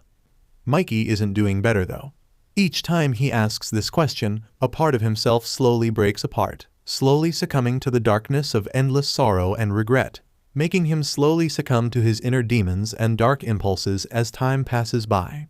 At times like this, he would be either comforted by Draken or any one of his closest friends, but they're not with him right now, and probably don't want to see him at any rate. He sighs as tosses his unfinished taiyaki on his desk and just simply watches the night go by, wondering thoughtlessly over and over again. Where are you, Takemichi? Chanting the same question over and over, sometimes blooming of hope he'd find him, and sometimes dying down when he knows there was no way he'd see him after all he has ever done. After a good few minutes of silence, with only the tapping of Kakanoi's computer heard and making the room suffocating, Ran suddenly spoke and intervened the mood. Ahem, he fake coughs, even though no one will probably pay attention. Well, me and Rindu will just leave and go have some fun, he tells the rest as the two began walking away. If you need anything from us, you'll know where to find us, okay? He was suddenly cut off by Sanzu, who had just slammed the bathroom door with such a large amount of force that the door might have gotten latched off the doorway and made cracks in the wall it was slammed on. Everyone was jolted from their moping and glanced in Sanzu's direction. Harachiyo, Izana calls out instead since no one was responding to the odd expression Sanzu bore on his features. He was still slightly damp from the shower he must have had as the steam from the bathroom was slowly leaking out. His fresh and new clothes hastily put on, and on his left hand was his phone, and he was staring at it like it would pierce laser through it with how much he's gripping it tightly and staring at it intensely. Sanzu, is something wrong? Mikey was the one to ask this time. But even as he asks, Sanzu didn't reply immediately like he always does, but instead rushes towards the doors of the office, yanking them open for dear life, only to reveal 3 members from Sanzu's division, shivering in fear but still standing up straight at his presence. Sir? One of the members calls out to him, which quickly snaps Sanzu out of his hasty stupor and drags the 3 of them inside the office like he was afraid someone might take the 3 away or listen in on them before quickly tossing them inside. They stumble a bit before gaining their stand again and were then approached by Sanzu, who seized the middle one of the 3 by the collar and held him close, with a need of rush in his eyes, glaring like flaming embers. Speak, he orders aloud, which causes the rest of the executives and Mikey to be shocked, since Sanzu rarely loses composure like this and makes the rest of them look at the 3 more seriously and attentively, who are now shivering in fear at the sudden lack of space. Sir. What did you mean by that call earlier, you runt? He shakes the middle guy harshly. I said speak, he orders aloud again. The middleman was clearly petrified of Sanzu's violent way of inquiring about information that Mikey silently orders the 2 siblings to drive Sanzu away and let the man speak, who follows accordingly, as Rindu and Ran grabs hold of Sanzu from under his armpit and pull him off, while for Izana, silently stood from his seat and approached the 3 members who were abruptly tossed inside the office. Sanzu, calm down, let the guy speak for goodness sake, Rindu tells the squirming man off with an irritated voice. Yeah man, or else we won't know why you brought them here, despite his height. Ran was having a bit of a struggle to hold Sanzu down. While the 2 struggled to hold Sanzu down, Izana approached the 3 and leaned in on their space to inquire on behalf of everyone. Now that he's handled with, he begins with, what is it that you bring yourselves here for that Sanzu is throwing tantrums like a spoiled brat for? He inquires in a smooth manner that calms the other 3 a bit. The middle guy, still petrified to talk to the guy on his right, speaks on his behalf after a gulp. A lead, sir, was his shaky response. Lead? Izana repeats. Yes, sir. Regarding the person you are all looking for? He continues with a shaky tone. This catches everyone's attention, even enough to make Sanzu still from his struggles and paid close attention, all ears open for the next words. On whom? Izana tauntingly asks. H. Hanagaki, Takemichi, sir. The guy on the middleman's left continues for his other colleague. Simply from just the name, Mikey's eyes widen from shock. Kakanoi had gotten up from his seat so quickly that his chair tipped backward. Ran and Rindu had somehow let go of Sanzu and stood there in shock of the news alongside Sanzu. Kakucho, like Kakanoi, had stood so quickly of the news that he dropped his phone on the table, creating a continuous echo of thuds on the table before it stops to freeze all the people inside the office from the news. Finish what you have said, Izana broke off from his trance and inquired immediately whilst gripping the middle guy's arm tightly that it elicit a painful grunt from him.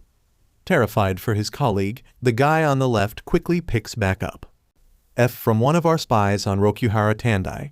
T they had heard from a passing rumor within the executives that they found a L lead on where Hanagaki Takemichi is.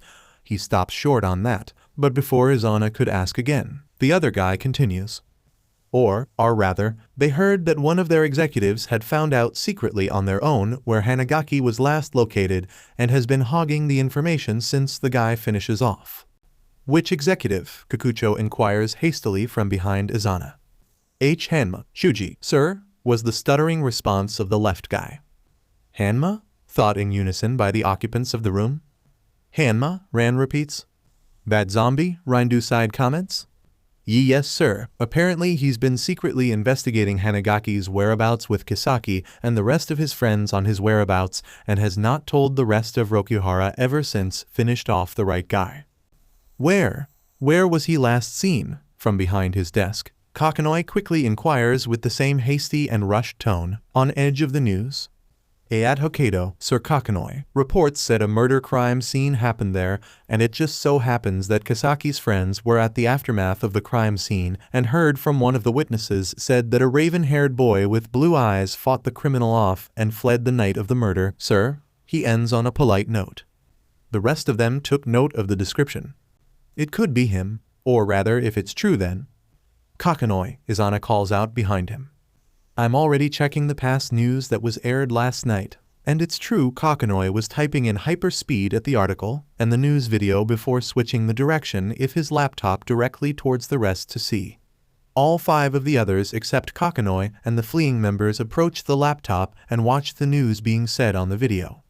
And in that video, a small blurry recorded footage of the fight was the scene, but despite the blurry footage, it caught dead on the spot a blurry image of Hanagaki, who no longer has his bleached blonde hair but instead was replaced with a silky black hair. His eyes somehow shimmered under that darkness as a slight glimmer of gold also shone in the captured footage. That's him, that's definitely him, Mikey concluded firmly, gripping the laptop tightly it could nearly crack from his grip. Despite the blurry image, Mikey knew it was him, regardless of any hindrance to the image or footage. He knows well if it was him or not. Those ocean blue eyes never fail to make him recognize his Takemichi, blurry or not. Rindu, he calls out. Yes, sir? Go to the location at once and get as many testimonies from those witnesses as you can, even on the mole we have on the police as well. He orders quickly and swiftly, compliant to his orders. The 2 rush out immediately, abandoning their plans to go to a club and finally search leading information on the crybaby hero they've always wanted to get a chance on meeting more personally on. Kakanoi Mikey calls out. I know, I'll get as much of the footage near that time as best we can so we can locate him. Kakanoi immediately starts calling someone on his phone and typing on his laptop for more. Izana, Kikucho, he looks back at the 2. I know, little brother, Izana shrugs off smugly. You want us to look on our other spies for more information if they have any leads of their own, right? He asks. Mikey nods in affirmation to that. That, and to make sure not anyone from the other deities or outsiders knows we have a lead. If words get out to the rest of the underworld that even Bonton has started an investigation because of this lead, it will seriously hinder our investigation even further, he adds in. Roger, that was Izana and Kikucho's response before they headed out of the room with a loud bang on the door. Sanzu was passed by the 2, and he saw the look of fiery determination in his eyes that even he doesn't like, so he approached his king on this matter. Are you sure you trust those 2 on that task, my king? Sanzu inquires. You know those 2 are going to investigate this on their own without our notice again. He points out his opinion in a low voice so that Kakanoi, who is just beside them, works quickly on his laptop, too preoccupied with his task. I know they have, but knowing how influensive Izana can be when he's dead set on this type of task, we might just increase our rate of finding him faster, Mikey suggests in a low tone. I see. Sanzu smirks at the plan his king has in mind. Then, what you want me to do, he asks. I needless have to say it now, do I, Sanzu? Mikey asks tauntingly back at Sanzu with a glint in his obsidian eyes. Sanzu grins maniacally at that before bowing and immediately leaving to do his part of the task, leaving only Mikey and Kakanoi alone in the room. Mikey trails off again and looks down below the city streets of the building to see the passing cars and glimmering city lights. Finally, after all this time, I have a lead on you, Takemichi, Mikey thought joyfully in his thoughts as he stands up and watches the night sky glimmer with its diamond stars, reminding him of the glimmer from Takemichi's determined eyes. I'm coming to find you, Takemichi, He spoke in a low, husky tone. If it's the last thing I'll ever do. Wait up, Zenitsu pleads as he cries while running after us three, who were a few feet away from him, and seems to be out of breath soon. Come on, Zenitsu-kun, if we keep stopping and resting, we'll be too late on assignment, Hanagaki appeals worryingly to Zenitsu as he slows down in running to have Zenitsu catch up. I'm gonna die first from exhaustion before we even get there. Are you gonna be responsible for that then? He complains aloud as he finally caught up with the three. Hanagaki could only grimace at the thought and held his tongue from the rude remark he wanted to say but was luckily spoken by Inosuke. You're too weak, Manitsu. Learn to be stronger. Like me, Inosuke poses extravagantly at himself as he said so, like the great Inosuke here, he exclaims proudly. Zenitsu scowls at Inosuke's comment, I'd rather die than be like you. You stupid block-headed boar, he mutters in a low tone, not loud enough as to not be heard, but he was heard clearly enough by Inosuke. What was that? Weakling, Inosuke exclaims in anger as he began charging at Zenitsu, who, unfortunately, only got a few minutes of rest before running off in fear, chased by an agitated boarhead.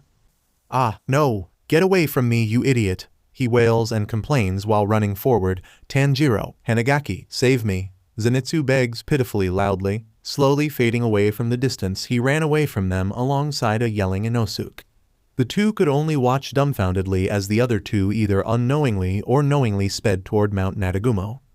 Well, Hanagaki interjects, at least we'll arrive sooner than later now, won't we? Hanagaki asks monotonously while looking ahead. Tanjiro could only hum in agreement at the statement without looking beside him as well. It took them a few seconds to snap out of their daze and continue running and catch up to the running duo that got ahead of them. They kept pausing and running all the while towards Mount Nadagumo after receiving orders to go there for a mission. The details were urgent if 1, the 4 of them were called, and 2, if the words relayed to them were anything to go by, it would be very problematic. That's why Hanagaki and Tanjiro were insistent that they hurry on getting there, but Zenitsu's complaints and Inosuke's sidetracking kept them held back until the sun has begun setting and night will soon come. They better hurry up, too. The night is approaching soon. It took at least 15 minutes to get to the foot of the mountain, thanks to Zenitsu running almost a marathon to get here and Inosuke too focused on getting a hit on Zenitsu and not getting distracted to get here, and the moon was already shining above them, indicating they arrive a bit later than planned. Well, we're here, Tanjiro announces in a tired but worried tone as he clutches the strap of the box on his shoulders tightly. The 4 watch the mountain entrance with eerie caution, worry, and anxiety. Just the sight of the tall trees and ominous shadows covering the moon from reaching the forest floor makes for an alarming place any would be worried about upon entering. Hold up. Tanjiro, Inosuke, and Hanagaki look back in response to Zenitsu's call for them to stop. Would you mind and wait for a second? He says in a loud and booming voice, almost like all of his fears were nowhere to be heard from that proclamation. Zenitsu, what's wrong? Tanjiro asks with a confused look. I'm scared, he proclaims while small dots of tears stream down his face.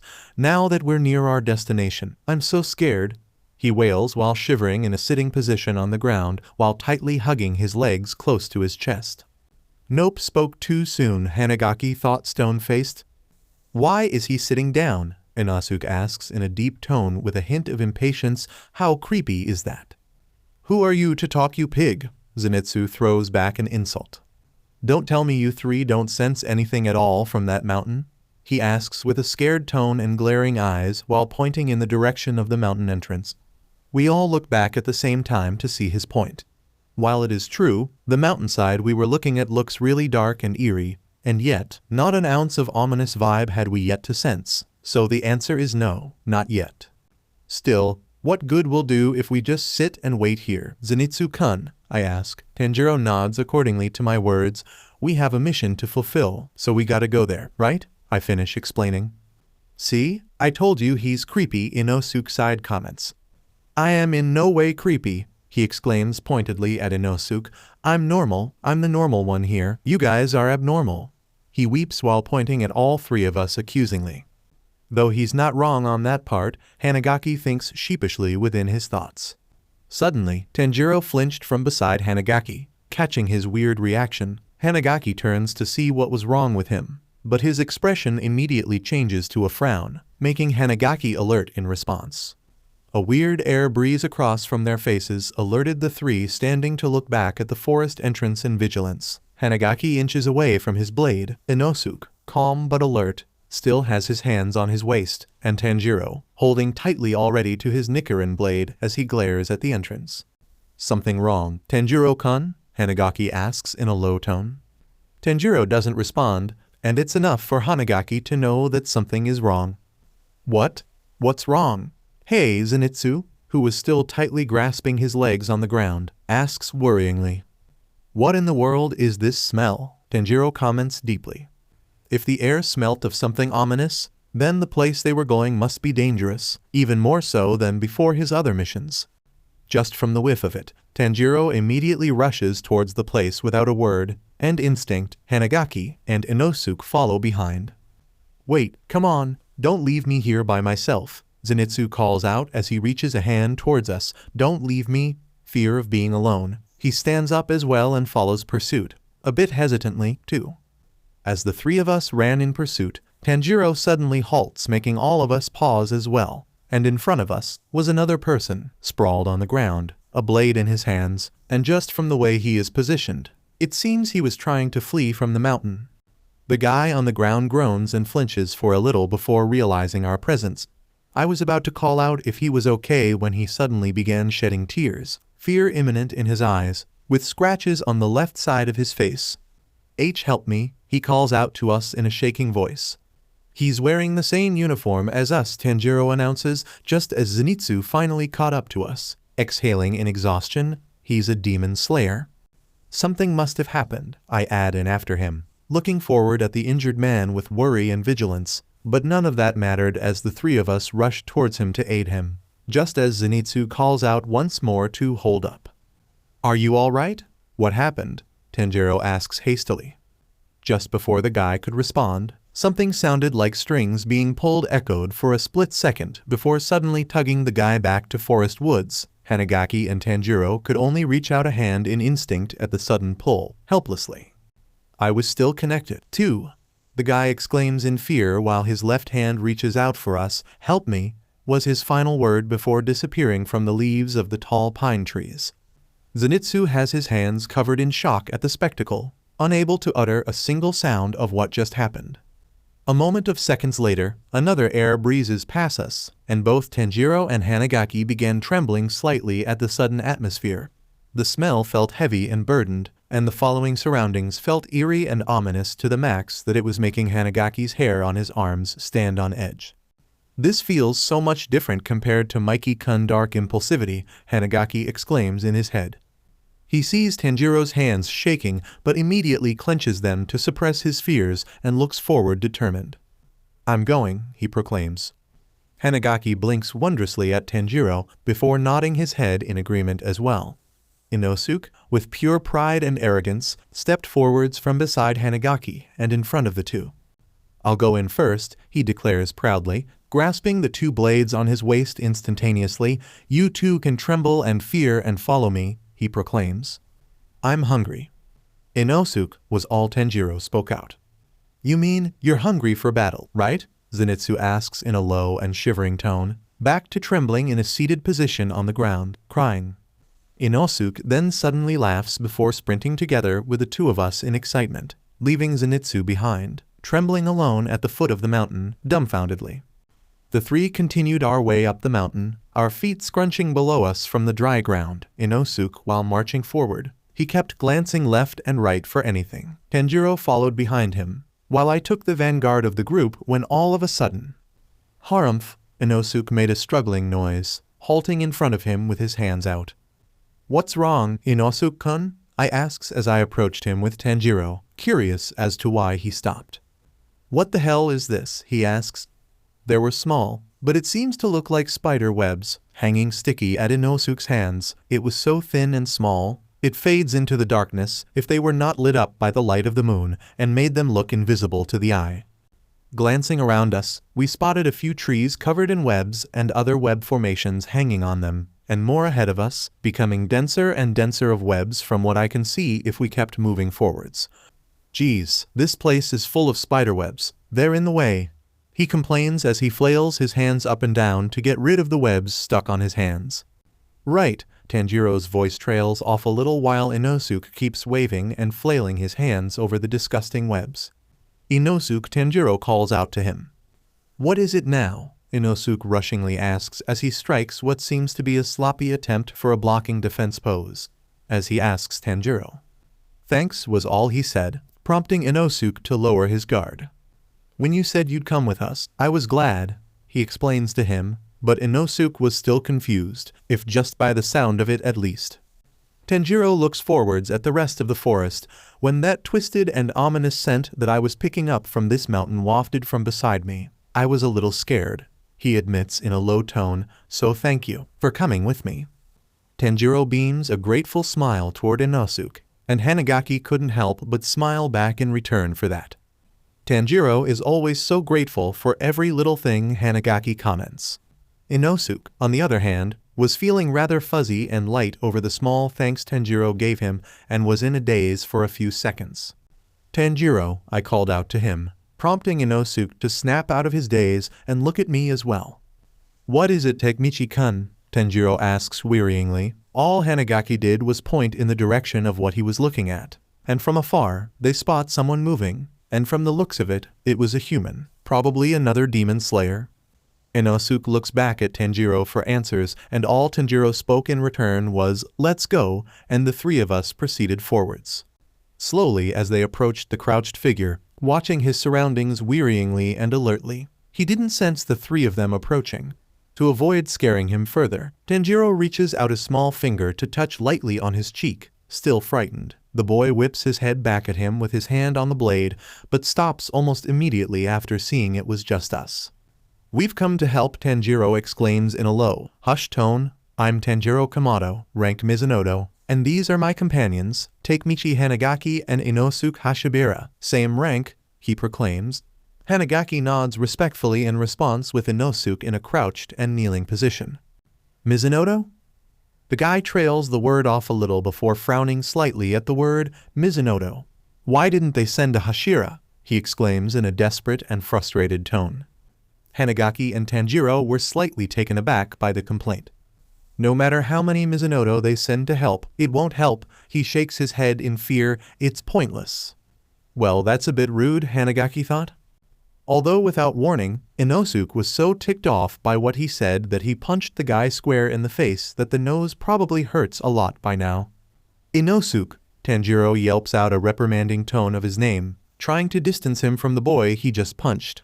Hanagaki immediately hooks his arms from underneath Inosuke's armpits and tries to pull him away from him, who seems to be itching to punch the guy even more. As far as hopelessness goes, you yourself have no point at all, Inosuke complains as he tries to grab a handful of the guy, struggling to break free from Hanagaki's restraints, while Tanjiro shields the guy from him. Now tell us what's going on around here, you pathetic weakling. He insults the guy as he finally got out of Hanagaki and grabbed a rough handful of the guy's mullet undercut hairstyle. Struggling to explain, Hanagaki tries to restrain Inosuke once more and Tanjiro swiftly tended to the guy's injuries as he lets him explain the situation. The crow gave us the order, he starts explaining while flinching from the aid Tanjiro was giving. Then 10 of us demon slayers came here, but not long after we entered the mountain. The guy halts his explanation as his face contorts into fear and shock of what had happened, recalling the petrifying moment. Some of the members, he trails off slightly, started killing each other, one by one, he ends. The three gasped lowly in shock at the story, just as Tanjiro was about to finish tending to the guy's injuries, putting the last band-aid on his nose bridge. The guy began shivering even further just by recalling the events of what happened that the three couldn't help but feel pity for the guy who was the only one to survive such a travesty and disaster. Somewhere from afar, a crow was laying tirelessly on someone's lap whilst being stroked gently to calm it from its exhaustion. You did well getting here alive. The man with a soft and gentle tone commends the heavy-breathing bird. So most of my children have been slaughtered there? He repeats the report of the Kasagi crow in a pitiful and sorrowful tone. The moment pauses for a few seconds of silence before the man spoke once more. It would seem that I have to send in a Hashira to the scene. He speaks for himself in a low tone. And from behind him were two sitting individuals, dressed in Demon Slayer uniforms.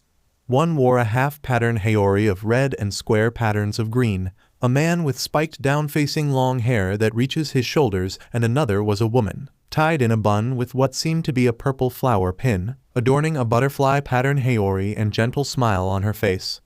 Jiyu Shinobu was all the man said with his back turned, and the order was understood quickly from just that. Understood the two individuals. Jiyu and Shinobu spoke in unison to the command. If only humans and demons could get along. Me, Tomioka-san? The woman, Shinobu suggests whilst smiling, but her smile bore that of something else entirely. Impossible, was his blunt response back. As long as demons eat humans, it's impossible. Back to Zenitsu, who seems to have not gotten off of his position, although he has stopped crying but simply sat there, with a downtrodden face, all gloomy and alone. Would someone normally leave their friend behind by the roadside like this? He asks in his head. Wouldn't you talk him through it if you were friends? If they had tried to convince me, maybe I would have gone. Okay? Sure I would. He thought out the scenario in his head with a fuzzy feeling. But no, off they went merrily to that scary mountain. Poor me, left behind, he thought solemnly on his own as he watches the mountain entrance with a stone look on his face. All of a sudden, small chirping noises were heard from his right. He turns towards the sound, to see his bird chirping at him to get up and stop sulking, to go and help his friends now. Unfortunately, Zenitsu understood none of this, but spoke to Chuntaro nonetheless. Lucky, you don't have a care in the world, Zenitsu responds back, with a soft and saddened smile as he tilts his head sidewards. You don't understand a thing about humans, do you? The comment seems to have ticked him off that Chuntaro began biting his left hand while pulling at it and lifting it from the ground, causing sharp pain on his left hand from the pointy and snappy beak. Ouch, ouch, ouch, Zenitsu squeals in pain as he quickly retracts his hand from the bird's mouth. You're not cute at all, especially with that side of you. Zenitsu accusingly points at the bird, who seems to be chirping angrily at Zenitsu as well while Zenitsu complains about his bird's attitude. Look how cute Nezuko and Mizuki-chan are, and yet she's a demon, Zenitsu screams at his bird that now landed on his palms when all of a sudden, recalls how both Tanjiro and Hanagaki just rushed into the mountain with Mizuki and Nezuko on their backs. Ah, those idiots took those two girls with them, he exclaims aloud, standing immediately upright of the fact dawning on him. Due to that, Zenitsu began sprinting aimlessly toward the mountain in search of the two to find girls, screaming as he ran like there is no tomorrow.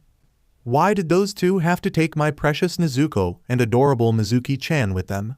He complains while running. Unbelievable. Taking young girls into danger, those two idiots, idiots.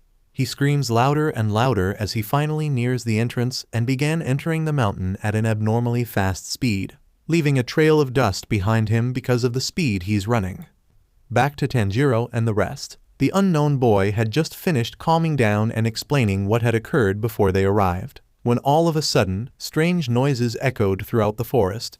Sounds like something strained and stretched so hard, it's making creaky and tweaking noises. It startles the four of them, mostly the demon slayer who has heard the sounds before. What is this sound? Tanjiro asks with a confused and vigilant look. Inosuke began looking back and forth for the center of the strange sound. Hanagaki, who had just finished patching the injured guy, immediately takes hold of the handle of his blade after packing back the first aid kit he had with him, becoming vigilant and anxious about the strange noise. Not again, the guy utters in disbelief. This catches the three's attention. It's this sounds again, the guy repeats with a paled look on his face. I heard this sound, and the next thing I knew, everyone started killing each other. The guy explains to the rest in haste. Due to that, Tanjiro began looking around as well, trying to pinpoint the source of the sound with a determined and frightful look. The four remained huddled together except Inosuke, who remained standing behind the three, covering the entire radius of their area for any source of movement or source of the strange straining sound. Gah! The guy gasps in shock, catching the three's attention, and whirls their attention in his direction. A few feet away was a silhouette walking towards them. Slowly but surely, their movements seemed forced as their feet dragged slightly off the ground, making loud scrunching off the dirt ground. Just then, behind the first person walking out of the shadows, was followed by several more silhouettes, walking towards them, also walking in the same, force-dragging way. This alerts the four to stand and be on guard, unsure of what to do next. From the shadows emerged several humans, demon slayers, who have blood dripping from their mouths as they strode towards them slowly and tauntingly. They halted a few feet from them before one of them suddenly started rushing towards them, blade at ready to strike at any of them.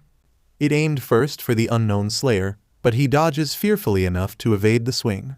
Not long after, another charged at Inosuke, a female demon slayer, as she swung from a higher angle downwards, but Inosuke evades enough in a confused manner. Another one charged, this time for Tanjiro, who also aims to strike from a higher angle, but Tanjiro leaped to his left to evade as another swing came hurling upwards, so Tanjiro had to duck and evade the coming swing. Hanagaki charged at 2, another female demon slayer. She swung a right swing at him, but Hanagaki jumped a bit backward to evade the strike. Tanjiro and Hanagaki remained dumbfounded by what was going on. Their movements seemed so forced and uncontrollable, like a puppet being forced to do someone's bidding. Another one charges swiftly at Inosuke, but he gracefully evades by backflipping backward with grace, laughing at the clumsy swing and attack of his attacker. "These guys are dumbasses," Inosuke declares arrogantly. "They don't know that it's prohibited for demon slayers to fight each other." "No, that's not it," Tanjiro responds back aloud. "Their movements are strange, it's like they're being controlled or something," he says as he evades another swing from another slayer. "You're right, they're moving like they haven't even touched a sword in their lives and had just begun swinging," Hanagaki adds in his own dime as he evades 2 swings charges at him from another slayer. "All right," Inosuke began unraveling his wrapped-up blade and readies a stance. "I'm going to slash them to ribbons," he declares proudly. "You can't do that," Tanjiro and Hanagaki call out together. "They're alive," Inosuke Tanjiro says with a heated look of uncertainty and determination. "Some of them are alive, so we can't harm them even if they are attacking us." He reprimands Inosuke back, looking in his direction. This ticks Inosuke off as he charges at Tanjiro at a quick speed. "Stop denying me." He comes in full force at Tanjiro. At every turn, he headbutts Tanjiro in the stomach, causing him to stumble a bit backward with an oomph. When that happened, the unknown slayer was suddenly charged at the front with a frontal attack, luckily blocking it with his own blade, struggling to parry a little, but from behind him, another slayer came charging towards him from behind, leaving him exposed, and just seconds before he was attacked, the 3 came hurling towards his aid. Tanjiro and Hanagaki quickly grab the slayer's arms of the attacker in front of the unknown slayer, while Inosuke swiftly hooks his arm at the other slayer behind the guy and hurtles them to the ground. Tanjiro gasps in surprise at a sudden scent. A strange sweet scent from behind his back, he registers in his mind. Tanjiro swiftly then drew out his blade and began slashing something from behind the attacker. Not even a second later, the demon slayer who attacked them flops back to the ground, like he just got detached from something. "Tanjiro, was that?" Before Hanagaki could ask, Tanjiro cuts him off. "It's threads, they're being manipulated by threads," he declares back to them. "Cut the threads," he requests aloud. Taking note of that, Inosuke then came charging at 3 demon slayers in front of him and leaped up high, swinging maniacally just above the 3 demon slayers, cutting the threads holding the slayers captive, and immediately plopping to the ground after being cut free. "I already knew that before you caught on," Inosuke proclaims proudly. Hanagaki rolls his eyes as he swings a couple of them behind 3 demon slayers as well, freeing them from control. "But the question is, where's the location of the demon doing this?" he ponders. Just as he thought of that question, he hears cricketing sounds from beside him. Hanagaki looks to his right, and he sees tiny, white spiders crawling around his arm. "What is this?" he asks warily. Just after the spider crawled a little more for a few seconds, his right arm suddenly got pulled from an uncertain direction. Startled, Hanagaki takes out his blade and swings the thread that suddenly formed on his arm. "Spiders, so the spiders are the ones connecting the strings," he concludes with his thoughts. "That means..." He looks up to see the fallen controlled slayers get up once more in an erratic manner, like a puppet clumsily getting back up. From afar, a small, sickening sweet laughter emanated from a female voice. Mint green pearls holds her long hair in front of her, her skin white and pale as snow, chuckling with the sinister delight at what was going on. "Now, my sweet little dolls, dance until your arms and legs fall off for me," she sweetly declares as she tugs and pulls the string attached to their fingertips. "It's not enough to just cut the threads, the spiders will just attach them back to you," Hanagaki explains back to Tanjiro and the rest. "So we have to." Tanjiro flinched once more and closes the bridge of his nose, startled by the scent that wafted towards him. That acrid smell again, he thinks disgustedly. What is it anyways? From below his feet, Tanjiro sees 2 more spiders, crawling toward him. Alerted, he leaps backward just as the spiders pounced on him. "So, all we gotta do is kill those damn spiders, huh?" Inosuke asks back as he raises his right arm and began stabbing the spiders that were crawling towards him, and they began dusting away into red dust.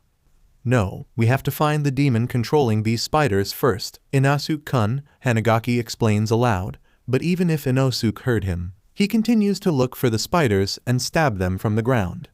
"It's no good, Inosuke," he reprimands him back aloud as he evades another swing from a demon slayer. "Inosuke, if you have some way to pinpoint the demon's location, then please help out," he requests desperately as he evades 3 swings at him.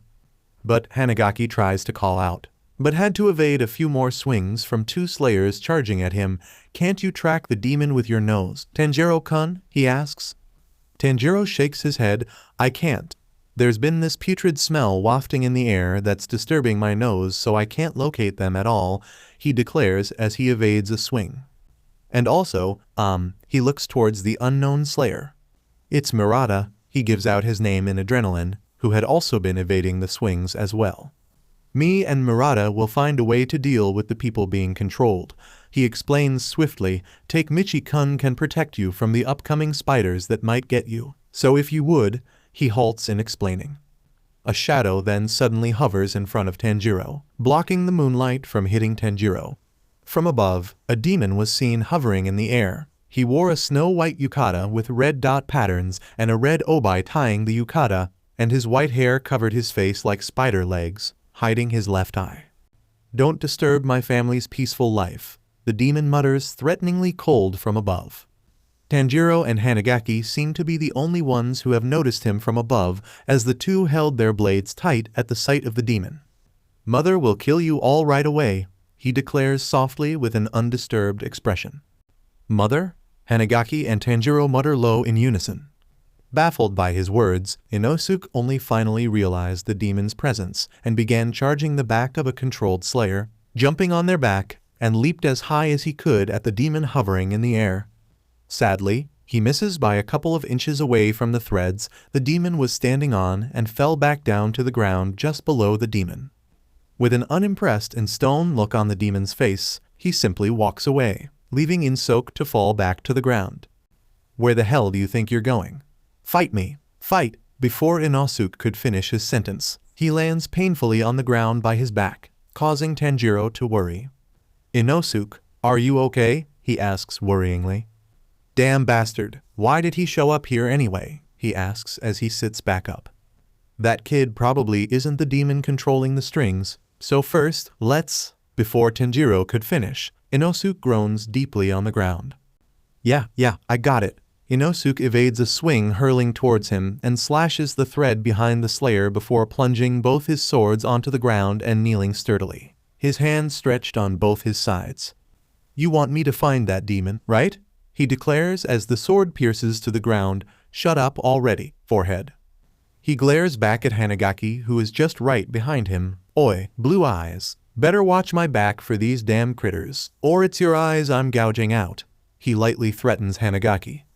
"Ah, I got it," Hanagaki responds back positively, ignoring the threat to take his eyes out, and stands guard for Inosuke to do his thing.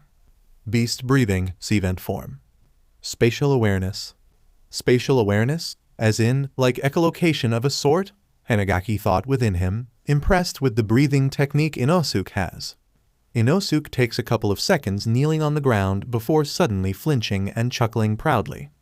"Found it," he declares softly at first. "There you are," he says out loud.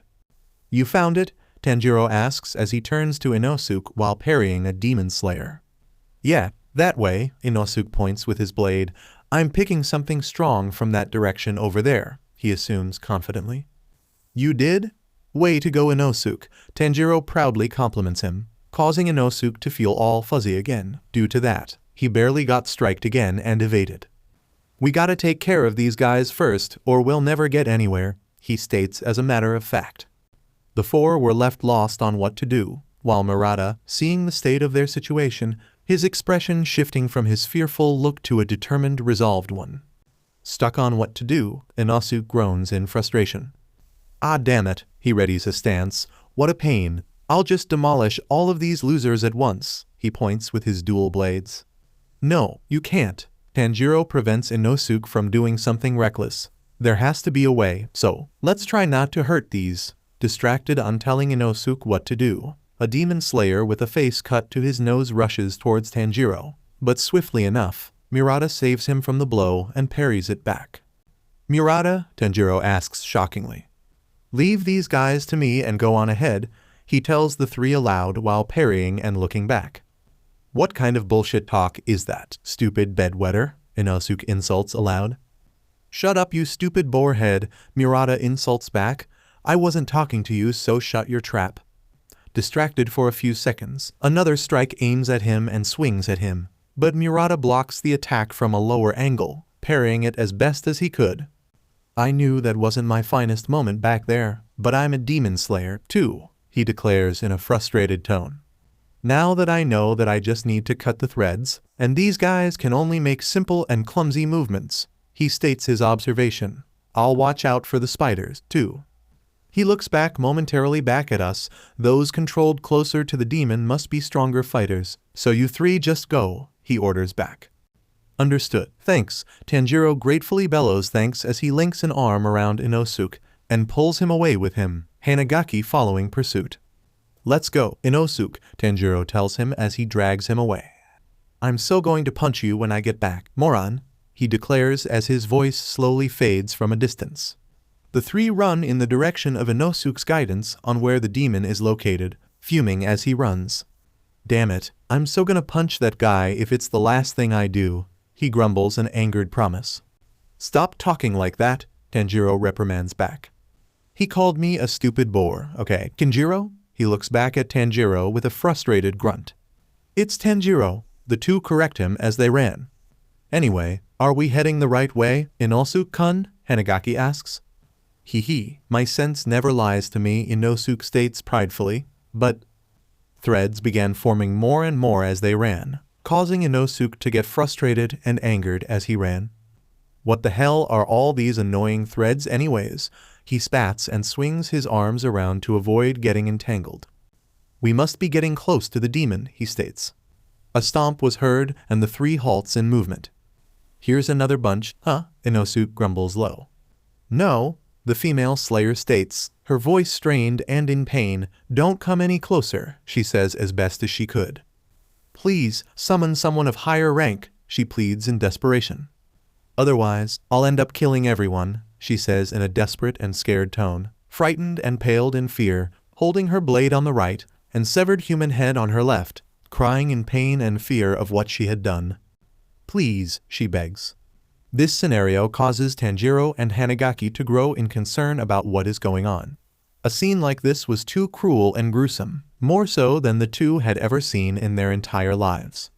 And a few seconds later, the female demon slayer swings back her blade, ready to strike at them, and swings swiftly, faster than any of the slayers they encountered back where they left Murata. So fast, Tanjiro registers in his thoughts. I'm being controlled, so my movements aren't my own, she states as swiftly as he can. We were never this strong, she painfully declares as she swings erratically at them. Swinging too fast, her arm retracted backward, causing the bones in her to break at the forceful tug backward, hurting the girl further as she bellows in pain and agony. Despite that, her body still moves and kept swinging at the three of them in an abnormal fast movement. The demon's forcing her to move with the threads and has no concern if her bones were broken. Tanjiro analyzes as he kept dodging blow after blow, while also striking at Hanagaki and Inosuke. It went for Hanagaki so fast, but luckily he manages to block it. But when she hurled her attack, she shrieks in pain just by having her arm swing and slice at him. It makes him sick to his stomach and frowns at her situation. How cruel of them to do this to a young girl, Hanagaki painfully thinks as he blocks her. From afar, the demon who was controlling the Slayers has begun controlling them with erratic and frustrated movements. Clearly agitated by the Slayers, she's having these humans face for her. How stubborn, she tugs slightly in anger. Well, how about this then? Strained tugging sounds were heard from behind them, alerting Tanjiro and the other two of the sound. This sound, Tanjiro ponders as he looks back. From behind them, Slayers that have already fallen to the ground get up from their position. Painfully forced, the sight was brutal, because... Please kill me. The Slayers who have gotten up were already injured and beyond the capability of moving, with their bruises and cuts, and bones were broken to a zigzag formation of bent way. Holding blades that are either chipped or not, they were not looking fairly well, and are clearly suffering from the pain as they are forced to move. My arms and legs, the bones are piercing my inner organs, the Slayer mutters painfully. Every time I'm forced to move, the pain's unbearable, he declares in a pained cry. Either way I'm dead, he admits as tears formed in the Slayer's eyes. So, please end me, he begs in desperation. The sight was beginning to become even more sickening than before, being forced while in such a state. It takes a lot for Hanagaki to not just throw himself into a rage and just give in to the guy's pleas to kill him. Tanjiro not the same as he is at the sight of the pained Slayer. Okay, you got it. Inosuke rushes swiftly at him, do as he wishes. Hold up, Tanjiro was suddenly attacked by the girl, but Hanagaki swiftly covers for him in reaction. Hold up, Inosuke-kun, we gotta find a way to help him. Tanjiro pleads for Inosuke to stop as Hanagaki parries the girl away from Tanjiro. Oh, shut up, Inosuke yells as he looks back. You really need to shut up, he yells back at Tanjiro whilst evading the Slayer without looking at him. He's asking us to kill him, all right? He explains as he parries the Slayer's strikes, leaping backward to back Tanjiro and Hanagaki. These guys are fast, so if you drag your feet, we're going to go down, Inosuke explains. I know, but just give me a second to think, he begs Inosuke with his back to him. Hanagaki watches Tanjiro think of a plan whilst parrying the rest as well. We can't attack these guys, but we get hurt in the process if we even stop deflecting their swords, Hanagaki analyzes and thinks if we need to stop them from moving. Hanagaki then began looking around if we could do something, and just by a few meters high, he notices there are branches long and sturdy enough to do that. That's it, Hanagaki brightens at the idea. Tanjiro, he looks back at Tanjiro for a second, who seems to have got an answer as well. The look in his eyes tells him everything. Tanjiro looks back at Hanagaki, confused, but ultimately noticing the determined and resolved to look in his eyes. I'm not sure of it, but are you thinking what I'm thinking? He asks while bobbing his thumbs up hand upward, indicating something up above. Getting the hint, Tanjiro nods in affirmation, causing Hanagaki to smirk. Yeah, we're thinking the same thing, he declares as Tinajo rushes away from the female demon slayer and Hanagaki to the other. Hey, Inosuke calls out, confused. The girl notices this and the strings began tugging her, making her follow Tanjiro. Hanagaki happens to do the same thing as the broken and injured guy who chases after him. Good, she says following me, the two think as they look back behind them. Hey, why the heck are you two running around in circles like headless chickens? Inosuke asks in frustration. Just as the two had enough distance from their target, they quickly changed directions back towards the ones chasing them and rushed towards them, grabbing them from the waistline before hoisting them upward the branches, causing them to remain hanging and immobilized due to the strings attached to their backs. All right, you're all tangled up as we planned, Tanjiro exclaims joyfully. There, that should keep you from attacking us, Hanagaki adds unhappily at the situation. Inosuke from a distance stood still in shock and surprise at what the two had done, impressing him to do the same.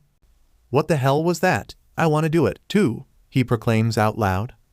Like the shifting of gears, Inosuke blatantly tossed his swords aside, expecting a controlled slayer to come and chase him, and swiftly grabbed hold of them once he had enough distance and tossed them upwards onto the branches just like Tanjiro and Hanagaki did. The triumph was successful that it made Inosuke laugh and chuckle proudly at what he has done, proud of it even. See that, I can do whatever you two do, he pointed to the two of us proudly. Sorry, we kinda missed it, Tanjiro yells back, causing Inosuke to squeal in dissatisfaction with not being noticed. You can't blame us for that, Inosuke-kun, Hanagaki yells back, struggling to deflect the Slayer aiming towards him. We're kinda in a pickle here to even see what you did. From a far distance, the demon controlling the Slayers was fuming in anger, hiding the paled, fearful expression of the demon. The strings tingle and strain at the situation put before her, no, the situation caused by these stubborn demon slayers causing her trouble. Damn, she spats angrily, these dolls are useless, she comments in a soft, but displeased tone. It seems I have to use that doll, then, she mutters softly in the darkness. Back to the three, Inosuke had just tossed another demon slayer up in the trees. This time Hanagaki and Tanjiro saw his accomplishment as he points up proudly up the trees, cackling. See, I tossed him way up then you too, he declares proudly. He really reminds me of Baji-san when he gets competitive from time to time, Hanagaki comments fondly in his mind. Right, one more to go, Tanjiro proclaims with his sword pointed at the last slayer. Alright, I'm gonna toss this one up one more time, so you better watch me. Inosuke makes his way proudly toward the slayer left, leaving Tanjiro and Hanagaki to watch and be attentive. Alright, you got it, Hanagaki comments back to Inosuke. Just don't be too rough on them, Tanjiro says aloud. Just before Inosuke could do such a thing, the head of the last slayer was suddenly twisted backward, instantly killing the last slayer that was supposed to be immobilized. This shocks the three, and before they could do something, the other three slayers hang up on the tree branches had their necks and heads twisted and snapped, instantly killing them up in the trees. Damn it, now they're all dead, Inosuke proclaims in a frustrated tone. Tanjiro slowly approached the slayer that was still on the ground, kneeling before him, observing the slayer's lifeless form deeply. Hanagaki made a quick decision to untangle the dead slayers and place them correctly on the ground laying, being gentle as possible to a fallen comrade, siding them with the last slayer, and joining Tanjiro in kneeling. Oi, we have no time for this, we gotta go and… Just before Inosuke could finish what he has to say, he felt chills go down his spine as he sensed something bone-chilling from Hanagaki and Tanjiro. Their aura felt menacingly terrifying, causing him to gulp in fear. But as quick as it came, it quickly fades as well, and the two finally stood up from their kneeling positions, clutching their blades firmly and tight at their frustrated emotions. Let's go, was all Tanjiro said. Hanagaki says nothing but nods either way, Inosuke doing the same either way. The three resumed their rush towards the demon who was controlling the slayer like puppets, as their feet became louder due to the sheer amount of force they put in just to get them to the demon. It's this way, we're getting closer, Inosuke vocalizes. Hanagaki nods in affirmation as he rushes towards the place in his head. Yet somehow, the aura of where the demon is located somehow felt off, like there is two presence within the area, creating a dual feeling, like two radial radii clashing against each other, but creating a powerful feeling. Hanagaki hears Tanjiro make a short sniff before frowning deeply. Inosuke. I sensed him way before you did, Inosuke yells back. I'm going to hack this demon's head off, he proclaims as he readies his dual swords at a ready. He then leaps from his running position, swords in a crossed formation, ready to slice its head off. But just as he nears the demon, he stumbles upon it being. Huh? The demon swiftly blocks Inosuke's blades with one arm, before pushing him backward with one swift swing. The demon it. This thing, Inosuke trails off at the sight, has no head, he utters in a shocked tone. Tanjiro stops just beside Inosuke and Hanagaki, clearly baffled at the sight as well. Without wasting time, the headless demon swung its right arm downwards towards the three, but quickly jumps back, fast enough to avoid getting caught up in its attack. It hits directly towards the ground, creating a massive crack on the ground caused by the impact. That thing's got no weak spot, Inosuke calls out. I can't slash something that's not there. He panics a little, frustrated, but mostly panicking at what to do. What do we do? What do we do? He kept pointing at the headless demon with slight agitation and panic, clearly flustered. Stay calm. We can use the Sagiri maneuver, Tanjiro suggests aloud. Let's try slashing from the base of its neck on the right and left side down the waistline, he explains as he imagines the strike by angling his blade at it. It's a lot to cover, and I'm sure it's tough, but I bet. Before Tanjiro could finish, Inosuke hastily jumps in to strike at the demon.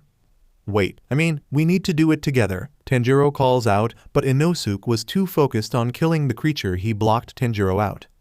He was nearing the headless creature, causing it to swiftly aim to strike at Inosuke. How fast, but, Inosuke observes as he evades the blow to his face by tilting his neck to the left while rushing toward him. He ended up having several cuts to his body as he kept rushing toward it. But not so fast that I can't dodge it, he proclaims as he swivels around the side while dodging. Suddenly, a small white spider lunges at his left arm, letting Inosuke his guard down. Crap, I forgot about the spiders.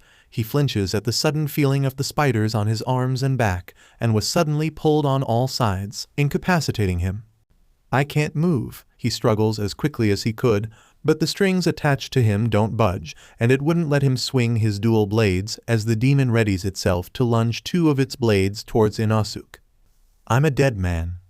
Before it could even pierce Inosuke, Tanjiro blocks it with his blade just in the nick of time in front of him. Hanagaki follows suit as he lunges a strike in front of Tanjiro and preventing it from attacking a second blow at him before swinging to the left and making it jump backward. With Tanjiro covered, he turns his attention back to Inosuke and cuts the strings attached to him and setting him free from the restraint. This caused Inosuke to feel fuzzy and warm at the gesture. Inosuke, we have to think and fight together, he persuades him. Yeah, we can defeat this demon if we work together, Inosuke-kun, Hanagaki proclaims with a smile without looking behind him. Damn you, don't make me any giddier than I already am, he yells back at Tanjiro with frustration. The headless demons flinch and shudders for a few seconds before aiming to strike again, so Hanagaki leaps in to deflect the swift blows, buying the two some time to do their part. Tanjiro bends down to the ground just in front of Inosuke. Inosuke, launch yourself off me, he yells out loud. Doing so, Inosuke jumps onto Tanjiro's back, at the box Nezuko is in, and swings his blade towards the demon, slicing off the blades attached to its arms. Inosuke, jump! Tanjiro yells fiercely as Inosuke leaps off of him. With great balance, Tanjiro lays low on the ground with just his hard rock head and readies a strike to its legs. Hanagaki rushes backward to a tree, jumping onto it and launching himself off from it upwards like Inosuke. Water breathing, fourth form. Striking tide.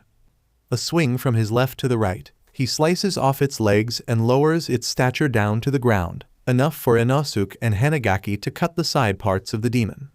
Now for the Sagiri, he yells back at the two in the air. You got it, Hanagaki responds back with the same booming voice. Damn it, what the hell, this is annoying, Inosuke thought within his mind as he nears the shortened, headless demon. This is all going his way. It's as if he predicted all of this, Inosuke observes deeply like water, flowing down the river's course. Not to mention Inosuke looks beside him to see Hanagaki in the same air as him, hurling downwards as well. This guy has a great sense of his companion's movements and ideas that he follows up on what to do next without even saying a word to them, and creates a perfect dynamic like he had predicted everything before anyone even says anything. It's not about being first for these two, he concludes in his thoughts, it's the battle, it's the overall flow and watching as it goes. Light breathing, seventh form. Starfall, Angel's Wrath. With strikingly bright light, Inosuke and Hanagaki near the shortened demon, they raise their blades high in the air to strike, and cut the headless demon's arms off from the neck baseline down to the waist, successfully defeating it as it disintegrates into dust. Alright, we did it. Nice job Inosuke, Takemichi-kun, Tanjiro compliments proudly and happily at them. Hanagaki simply thumbs up at Tanjiro with the same beaming smile, but Inosuke remains in his post-striking form, making Tanjiro and Hanagaki worry a little. Inosuke/Inosuke-kun, the two call out to him. A few seconds later, Inosuke quickly gets up, throwing his dual blades aside, and rushes toward Tanjiro. Anything you can do, I can do, too, dumbass, he proclaims aloud as he grabs a rough handful of Tanjiro from his waist and tosses him hard and strong up in the air past the tree line. Inosuke-kun, Hanagaki calls out in worry as he rushes at him.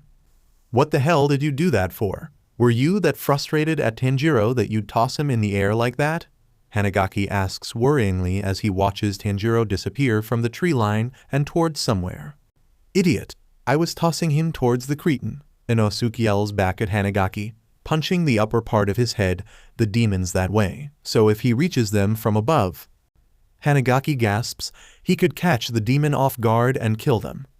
Yeah, so come on. Runtaro could have already finished them off by now, and I'm not about to let him take the next strike next though, Inosuke tells him as he runs off where the direction of the demon is. Hanagaki nods as he follows behind Inosuke. Well, it seems Inosuke-kun finally realizes the importance of teamwork, Hanagaki thought happily and proudly, watching him from his back, fondly watching the improving growth of the mountain ruffian. A few minutes later, after running for a short while, the two finally caught up to Tanjiro, who was now making his way back to the two. So, did you defeat it? Inosuke asks while he fumes from his mask's nostrils. Are you alright though? Inosuke, Tanjiro asks worryingly. I said, did you defeat it or not? Moron, Inosuke asks once more. Yeah I did, but Inosuke Tanjiro kept looking side to side for the state Inosuke is in, covered in cuts and such. How are you feeling? Are you okay? Sounding so worried and pained at the sight of Inosuke, he frowns a little. Don't coddle me, he yells at Tanjiro. Hear me, got it, he thumps his chest proudly. Anything you two do, I can do better. You got it, he asks profoundly. Sooner or later, my head will be harder than yours, he claims with pride, not to mention, his voice becoming more exhausted and lowered, realizing that he's probably aching all over right now. Hanagaki immediately takes out the first aid kit he has with him and takes out a bandage wrap. Here, Tanjiro, bandage him up with this, he hands the wrap to him. Ah, thanks Takemichi-kun. Tanjiro takes the wrap gratefully and moves towards Inosuke to wrap him in a bandage and cover his cut wounds. Hanagaki does the same on Inosuke's other arm, but Inosuke flails and struggles, refusing the bandaging. Stay still, Inosuke, Tanjiro reprimands him as he struggles to just wrap a bandage around Inosuke. I'm telling you too, I'm fine, Inosuke yells back, irritated at the nosiness just because of some measly wounds. No, you're not. Just let us bandage you. Hanagaki reprimands him as well, but was also struggling to even bandage his left arm. I said no, Inosuke struggles a little that it pushes Hanagaki backward into a tree. Dang it, just accept the help, damn boa. Once Hanagaki touches the bark of the tree, his eyes dilate widely all of a sudden as he glimpses an image of someone. A vision? Here? In this mountain? But who? Who's going to die? Hanagaki panics in his mind. His visions haven't appeared in a very long time, and to get a vision here in this mountain means someone is going to die. Or rather, someone he knows is going to die in this mountain. He can't let that happen. No way is he gonna let another innocent person die in pain and suffering alone on this mountain. Hanagaki focused a little more to see someone he knew very well, lying in what seemed to be some sort of wooden object, blood pooled from behind him. His skin covered in purple splotches of what he can assume is poison, his body lifeless and unmoving, and his eyes devoid of shine or life as he lay lying flat on it. Zenitsu? Zenitsu. Hanagaki couldn't believe his eyes. Lying flat on his back, poison littering his entire body with splotches of poison, his body stiff and unmoving with a few bruises and wounds, blood dripping from his mouth. Did he get into a fight? Hanagaki wonders as he assesses the vision he just saw. If so, it must be a demon who works with poison, and if that's not treated quickly, he'll end up in that state. Hanagaki ponders his options. He wants to head over to where Zenitsu could possibly be and assist him, but he can't leave Tanjiro and Inosuke alone, not when they are nearing the demon. What's more, there is also the case of one of the 12 Kazuki here in the mountain, but he worries about Zenitsu's state as well. Hanagaki was so focused on what to do, he missed several calls from Tanjiro and Inosuke. Takemichi-kun. Oi, blue eyes. Hangaki's blinks slowly in bewilderment. He didn't realize the two were trying to call him over the past few seconds. Hanagaki was pondering on what to do. Are you okay? You look a little pale. Tanjiro gently grabs Hanagaki's shoulders to try and steady him. He assumes he's probably feeling slightly ill and could possibly fall over if he doesn't hold on to him. Hanagaki shook his head. I'm fine, just thinking, he nervously replies, followed by a worried and unconvincing chuckle. Then focus when the great Inosuke is calling you. Inosuke barks in slight annoyance. I won't tolerate ignorance when my henchmen are ignoring me. Hanagaki looks back at Inosuke, amused and annoyed at the same time. Yes, I'll remember, he said in a slightly apologetic and sarcastic tone. Tanjiro, though, wasn't fully convinced. Hanagaki still smelled anxious, worried, and panicked over something, but he doesn't want to ask as it could possibly be personal. Tanjiro keeps it himself for now. If it ever happens again, he'll be sure to ask. The look on his face when they were trying to get his attention a while ago looked like he just saw something traumatizing, but he was only looking at the ground. We probably should be careful. There was another demon here aside from the woman I slayed a while ago, so we can't rid of the chance this place could have their partners loitering around, Tanjiro warns as he tries to sniff the air once more. Partners? That's right, I almost forgot. Hanagaki brightens up as he shifts to unload his box and opens it for Mizuki to come out of. Oi, what the heck are you doing? Inosuke was the first to ask as Mizuki comes out of the box slightly dazed and sleepy. Niai-chan, Mizuki calls out in a drowsy tone as she leaves her box, rubbing her eyes like a little girl who just woke up from her sleep. Hey Mizuki, I'm sorry for waking you up. But Hanagaki looks back at Tanjiro and Inosuke, who are confused at what he was doing. There is something I want you to do for me, he spoke to Mizuki in a hushed voice. Mizuki perks up at that and began listening attentively, her tail wagging, awaiting her older brother's wishes with a sweet innocent grin on her face. Could you go and look for Zenitsu? You know, the yellow-haired guy you saw chasing me, Tanjiro, and Inosuke earlier, he points out. Mizuki takes a few seconds of recalling before her ears perked up. Sunny head? Mizuki asks while pointing her head with a confused but asking expression.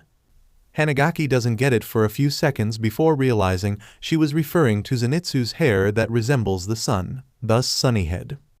Hanagaki snickers at the nickname. Yes, him? He laughs it off a bit before talking again. I want you to find him in this forest and make sure he doesn't get hurt. If he is, make sure to stay by his side and wait for help. Help him get rid of the poison on his body as well when you see them, okay? He explains. Mizuki nods confusingly before leaping completely out of the box and began jumping around the branches of the trees and begins looking for Zenitsu. He shouldn't be hard to find with that bright golden hair of his, Hanagaki assures himself. Takemichi-kun, Tanjiro calls out. Hanagaki looks back at Tanjiro and Inosuke, who are confused as to why Mizuki just left. Although Inosuke was watching the direction Mizuki just left with awe at her agility and flexibility to jump onto the high branches of the trees and leap from there to another area, claiming he can do that too. Where did you send Mizuki off to? Tanjiro asks, worry-laced in his question. Hanagaki only smiled at this before moving ahead slightly. Our next direction is this way, right? Hanagaki points at it with a smile. Tanjiro is confused, but nods either way as the three began their run toward the next demon. Whilst running, Hanagaki explains himself on the way. I sent her to look for Zenitsu, Hanagaki explains bluntly. Look for Zenitsu? Tanjiro asked with a confused look on his face, asking. Isn't that Manitsu at the entrance of the mountain? Shouldn't he be there? Inosuke questions Tanjiro's thoughts with a deadpan and gruff tone. That may also be true, but he pauses talking while running, unnerving the other two of the silence. I just have a feeling he followed us in, he explains softly. We're already ahead of him, and he might get lost on where to find us if he entered the forest. That's why I sent Mizuki to look for him. He looks back at the two with a gentle expression, but his eyes glimmer of worry and anxiety that even the two can see clearly despite the gentle smile of reassurance Hanagaki is portraying. Hanagaki can tell they don't believe him completely, so he chuckles it away, and Mizuki is a fox demon. She'll be able to locate us quickly once she finds Zenitsu for us. This lessens their worry for not just Hanagaki, but for Zenitsu as well. The three continue their trek towards the next demon where they'll eventually stumble upon an unexpected demon. Meanwhile, with Zenitsu. He had just entered the forest just a couple of meters behind the rest, marching slowly but furiously, searching for the other three people. Honestly, where the hell are those three? he grumbles on his own, Chuntaro perched on top of his head, watching out for his slayer. How dare they just leave me there and bring defenseless young girls to this dangerous and creepy mountain. His footsteps crumble and shift beneath his feet. Anger and frustration felt from his walking with an angered and pissed expression plastered on his face. Ouch. Zenitsu flinched instinctively and looked at his hand where he felt a prick, examining it for any signs of injuries from the ghostly prick, though when he looked at his left palm, there were no signs of the prick at all, irritating Zenitsu further. Something just pricked me, he curses inside his thoughts. What the hell is this even? It's so annoying, he complains with a furious frown on his face. And I can't even find Tanjiro, Hanagaki, or even that boar head at all. This sucks, he grumbles as he drags his feet onto the ground, creating a crunching noise following his wake. Suddenly stumbling upon a pathway having two directions to choose to go to. Now where to now? He asks in an irritated tone. And what the hell is this smell? It stinks. He covers his nose. The smell emanating as he entered deeply into the forest was beginning to grow stronger that even Chuntao covered his nose with his wings at the dreadful smell. Suddenly, skittering noises were heard from beneath his feet, only to find small white spiders skittering around his feet, creating an eerie noise to accompany the dreadful mountain's atmosphere. And the sound of these spiders skittering around is so creepy, he complains while looking beneath his feet. I'm sure they're just fighting to survive, but still. And from behind Zenitsu, he hears a much louder version of the skittering noise before halting behind him, startling him, but more so, infuriating him even further. Damn it, shut up and stop moving. When he looks back, he was stunned to the spot to find a grotesque-looking spider, with bigger limbs the size of a king crab. But what was more eerie and terrifying to look at was the bald, human head, carried by such small limbs, looking at him with intense, dilated eyes. Is this even possible? He screams in fear as he started sprinting recklessly and unknowingly all around just to escape the creepy spider with a head. Chuntaro followed just above him, flying as fast as he could with Zenitsu. What is up with that? What is up with that? He repeats over and over in fear. Please be a dream. Please be a dream. Please be a dream. He chants repetitively like some holy mantra with a terrified and angered look on his face that even teardrops have formed in his eyes.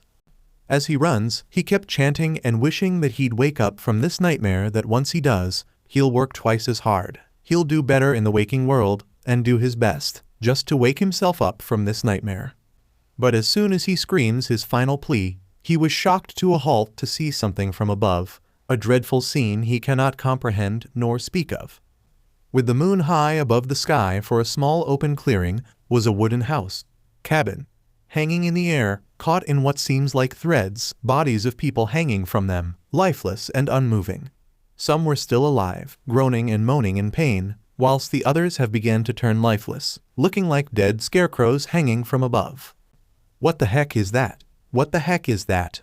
He repeats inside his mind, a shocked and terrified look on his face, sweat dripping from his face, unable to comprehend the sight before him. The humans that are dangling from above looked like they are slowly transforming into spiders, just like the one he saw earlier. And it stinks, he instinctively covers his nose. Talk about pungent. If Tanjiro were here, he'd die from the smell alone with that keen sense of smell of his, he sighed comments, slowly feeling like fainting due to the smell. Suddenly, the house that was hanging from above shifted slightly and creaking noises emanated from it. Zenitsu flinches in fright, alarmed by what is to come. The creaking noises increase even more that a shadow begins to lower itself from the floating house, and just as it reaches a bit lower, away from the house, the moon's light shone on him, revealing a much larger spider with a human head. Its limbs were far longer and larger than the one he saw earlier, with piercing cyan eyes as it glows from the casted shadows on his face, was a menacing and sinister grin, plastered onto the demon's face. It's huge, Zenitsu exclaims inside his head, pure shock and terror plastered onto his face as tears began flowing from his face. The demon chuckles at his terrified face, amused even. Zenitsu was shivering alongside Chuntaro, who was perching on his shoulder, shivering in fear at the sight of the demon, before Zenitsu yelled back in panic. You know what? Whatever you are, we're not going to talk. He spoke as swiftly as possible before bolting away again. Keek, the demon chuckles once more. There is no use running away. You already lost, he states as a matter of fact. What are you talking about? Zenitsu yells back as he keeps running. I don't like you guys, so I don't want to talk to you. Despite his protest, he immediately halts just to continue yelling at the horrifying-looking demon. You already know how dire your situation is, don't you? How pathetic, he explains, his limbs swaying in a very freaky gesture. What the hell do you mean? Zenitsu demands. Take a look at your hands, the demon giggles in delight. Huh, my hands? Zenitsu questions with a head tilt. What the hell is wrong with my... His left hand, where he felt the prick earlier, had now begun forming purple splotches, scattering around his hands. The prick earlier now had formed a swelling on his hand, large enough to look like a pebble. It's poison, the demon explains. You were bitten earlier, weren't you? Kekek. The demon snickers at his situation, amused with pure glee. In another 30 minutes, the poison is going to spread and turn you into a spider, crawling like a maggot across the dirt. He chuckles even more. He begins explaining the process of how he'll turn into a spider and the sensations that follow it. But he was so focused on the watch on the demon's limb that he wasn't concentrating, only registering he only had a few minutes left before turning. He yelps in fear, shaking his head at the sudden turn of events, that it took him a few seconds to register that the small spider heads had begun nearing him, and by the time they were near his feet, he sprints in fear, crying as he swiftly climbs a tall tree and shivers in fear on top. He was too far afraid of what to do that he began clinging tightly to the tree, crying and whimpering in fear, recalling a past memory. It was the day he also climbed a tree to escape from the gruesome training of hell his gramps put him upon. He was being yelled at from below by his gramps to come down and continue training. How he recalls the day he was saved by him when his girlfriend made him raise money and fled with it with another guy, leaving him in debt. The day he saved him was the best day of his life, but the training he's been put upon was far beyond him. Even though he wants to reach his gramps' expectations, he complains about how it was far beyond him. Even if he did train in secret. His gramps then began trying to calm him down, as thunderstorms began forming from above, until suddenly, boom, struck by a huge bolt of lightning. What a miserable life, he recalls. I got struck by lightning. Fortunately, I survived.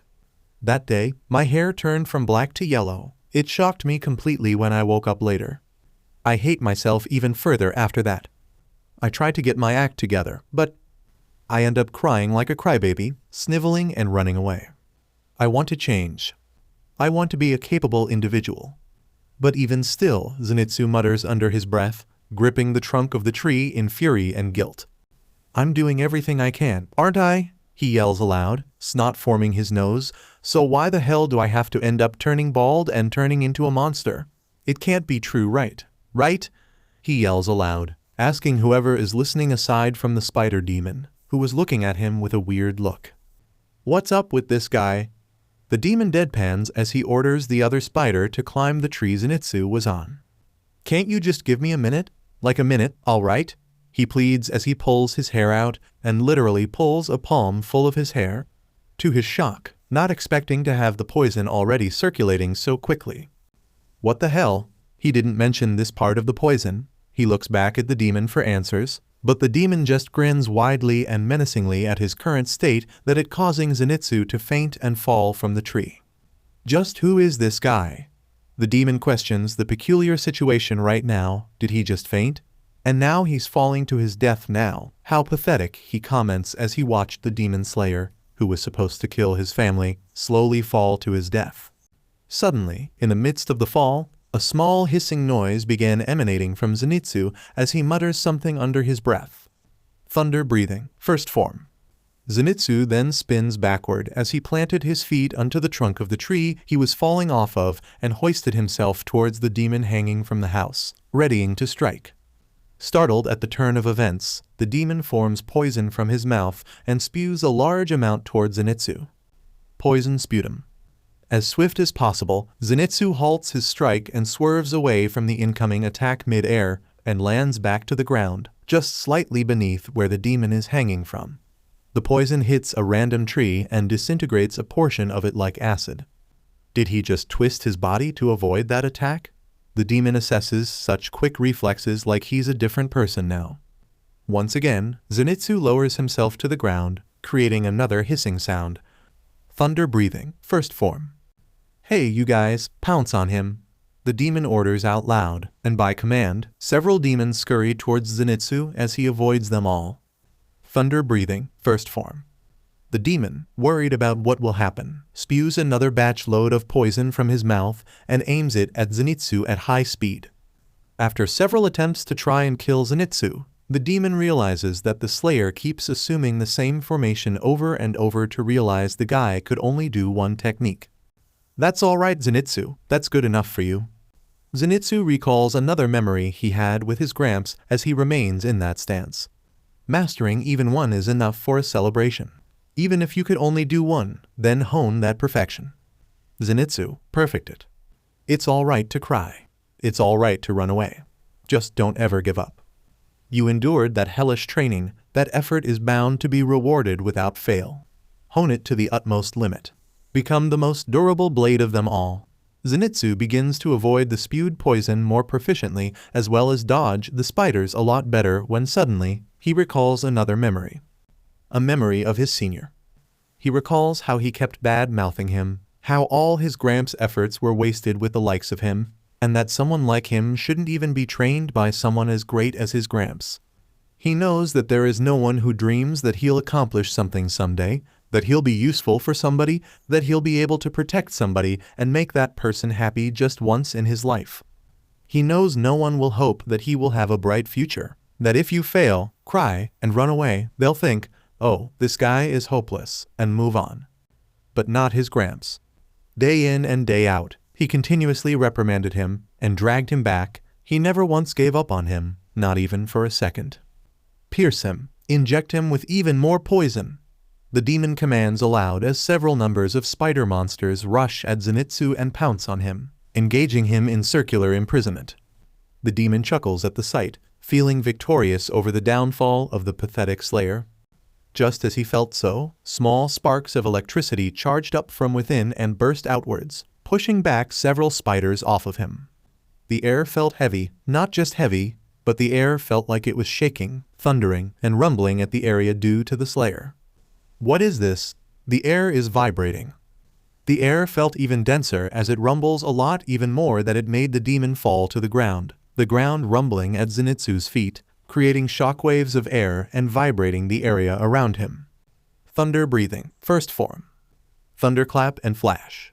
Sixfold. The air began to shake as debris from the ground began flying around him due to the pressure and vibration that startled the demon a lot. The presence of the Slayer changed drastically as leaps away from the ground back to the house, right after spewing another batch of poison towards Zenitsu. But lo and behold, before it could even reach Zenitsu, he vanishes. He vanished, the demon was startled, as the speed of light zoomed all around him, bouncing off at high speeds that his eyes can't even follow. In fear of the unknown, the demon retreated back into the wooden house and hid within the darkness. Just as he finally hid, Zenitsu appears beneath the doorway. Balancing himself on the thin thread, he leaps off of it at a deadly high speed, slicing the demon's head as he bursts through the wall and into the sky, the moon gracing his presence and cast a shadow beneath the ground. The demon was dumbfounded that he had been cut. He lost control of himself, and before he hits the ground, he yells out a command. Finish him, he orders out loud, and a few of the spiders still in his control leaps from the ground and crawled on the threads holding the wooden house and pounced, ready to strike at Zenitsu, who had fallen to the side of the house, lying on his back. If I'm going to die, I'll take you with me, the demon declares. The spiders were about to hit him when all of a sudden they were grabbed by long black tentacles and crushed into pieces. What? Out of nowhere, Mizuki appears just in time to save Zenitsu from the spiders and killed them as she gracefully lands beside Zenitsu and kneels beside him. What was that? Why isn't he dead yet? Oi, you damn spiders, answer me, he demanded as his head and body slowly disintegrate. Damn it! I can't believe this. I can't believe I got defeated by a guy who can barely move his arms and legs. He yells his final words before completely disintegrating and disappearing from existence.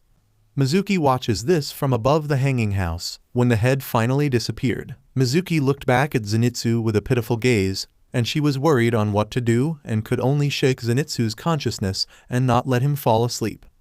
"Mizuki-chan," he mutters lowly. He could see from his right Mizuki shaking him, trying to keep him awake with a pained and scared expression, while Chontaro was sitting on her lap.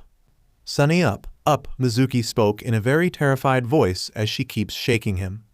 Zenitsu frowns. He's unable to understand what she means, but he can tell from her sound. She sounded worried, scared, pleading, like she wants to keep him awake and alive, but could only shake him so. He then looked at Chontaro, who looked like he was bawling at the sight of him. "Chontaro, I'm so sorry," he apologizes softly at him. Chontaro acknowledges this and swiftly left his side and flew away. He was about to close his eyes when he hears Gramps' voice. "Don't ever give up. Right? Try to use breathing techniques to slow down the poison, or else Gramps is gonna hit you again," he tells himself as he imagines his Gramps holding his long wooden cane, slapping it onto his palm, indicating he's ready to smack him again. "Right, Tanjiro's gonna yell at you too if you don't try something," he mutters under his breath, "and Hanagaki too. He might be strict, but he'll bawl his eyes out if I die here now." Zenitsu then looks beside him once more to see Mizuki's pleading eyes, like she's saying to survive, to try to live longer, to try and hold on longer. "And Mizuki-chan's cheering for you, so let's try to hold on a bit longer, shall we?" he thinks to himself before closing his eyes. Mizuki felt fear take her over at Zenitsu closing his eyes so that she began shaking him violently, hoping to wake him, but to no avail. She then proceeds to observe the sight of him as purple splotches litter his body, fingers, and face. She then recall what her Nyai-chan said. "Make sure to stay by his side and wait for help. Help him get rid of the poison on his body as well when you see them, okay?" She notices that the purple splotches were slowly eating him, so Mizuki immediately starts to extend her black arms and formed into long, black tentacles, one on his right chest, the other on his forehead, and as Mizuki tries to feel the poison, it stings her insides as she feels the demon poison. It felt uncomfortable, but due to her eating wisteria flowers, it was only temporary, and she began absorbing the poison, little by little, and mixing it within her with the wisterias she ate and began detoxifying them, cleansing them away and getting rid of them from Zenitsu's body. Surely, after a couple of minutes, Zenitsu began breathing normally again, sleeping soundly and quietly. The purple splotches were now gone, but bruises and the like still littered his body. The effects of the poison still lingers, but it doesn't threaten his life anymore. She'll have to wait for help if she wants to see Zenitsu well again. "Sonny," she whimpers softly. My, isn't this an interesting turn of events?" Startled at the sudden timing, Mizuki looks around for the source of the voice and sees a shadow coming down on them. The first thing that registers in Mizuki's mind was a beautiful, large butterfly falling from the sky as it softly lands on the wooden house. A woman lands on the opposite side of Zenitsu. She adorns a purple butterfly hairclip and beautiful woven haori with butterfly wing patterns that transition from pink to green. Her face slowly lifts up to her view, and she calms down at the sight of the woman's calm and serene eyes and tone, saying, "Good evening."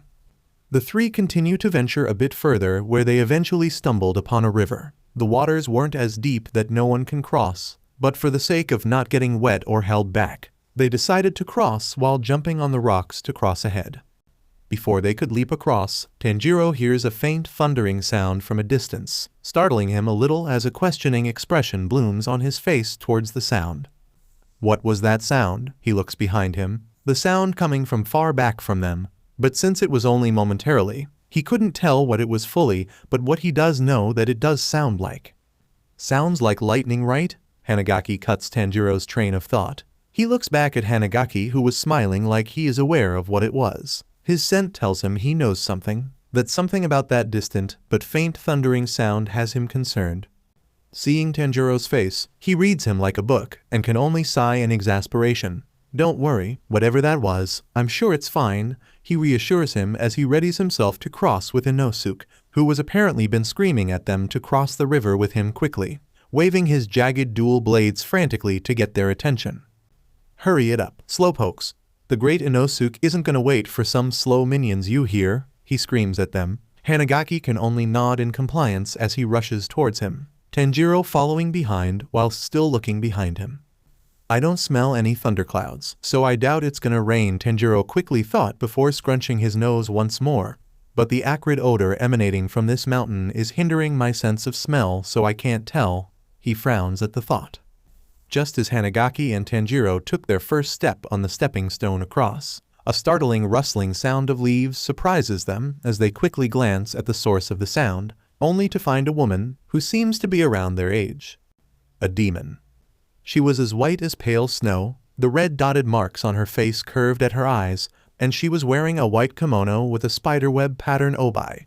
She looks appalled at the sight of them, clearly unhappy to see the three of them here. The air is covered by that heavy smell. I barely noticed she was there, Tanjiro thought. The atmosphere of this mountain is so heavy the closer we get to the source that I didn't even notice her presence quickly enough. Hanagaki frowned at the revelation. Inosuke, on the other hand, seemed less puzzled at her appearance and just screeched. "Rog, I'm gonna tear you to shreds, demon," he declares aloud, puffing his chest in the proclamation on what he's about to do to the demon girl. The woman was frazzled at the thought and slowly backed away before fleeing back to the thick forest behind her. "Og, come back here, damn it!" Inosuke yells in frustration as he rushes quickly to the other side. "Inosuke!" Tanjiro and Hanagaki called out in unison as they hurry to cross as well and catch up to Inosuke. Just as Inosuke got to the other side and was quickly nearing the woman, the girl looked back at us with a determined and angered look and screamed. "Father!" "Who the heck are you calling father?" Inosuke questions whilst chasing her, and caught off guard, right from above, a massive figure jumps down in front of Inosuke, creating a crater of broken soil and gravel, and Inosuke was quickly flung backward, luckily landing upright on the stepping stone.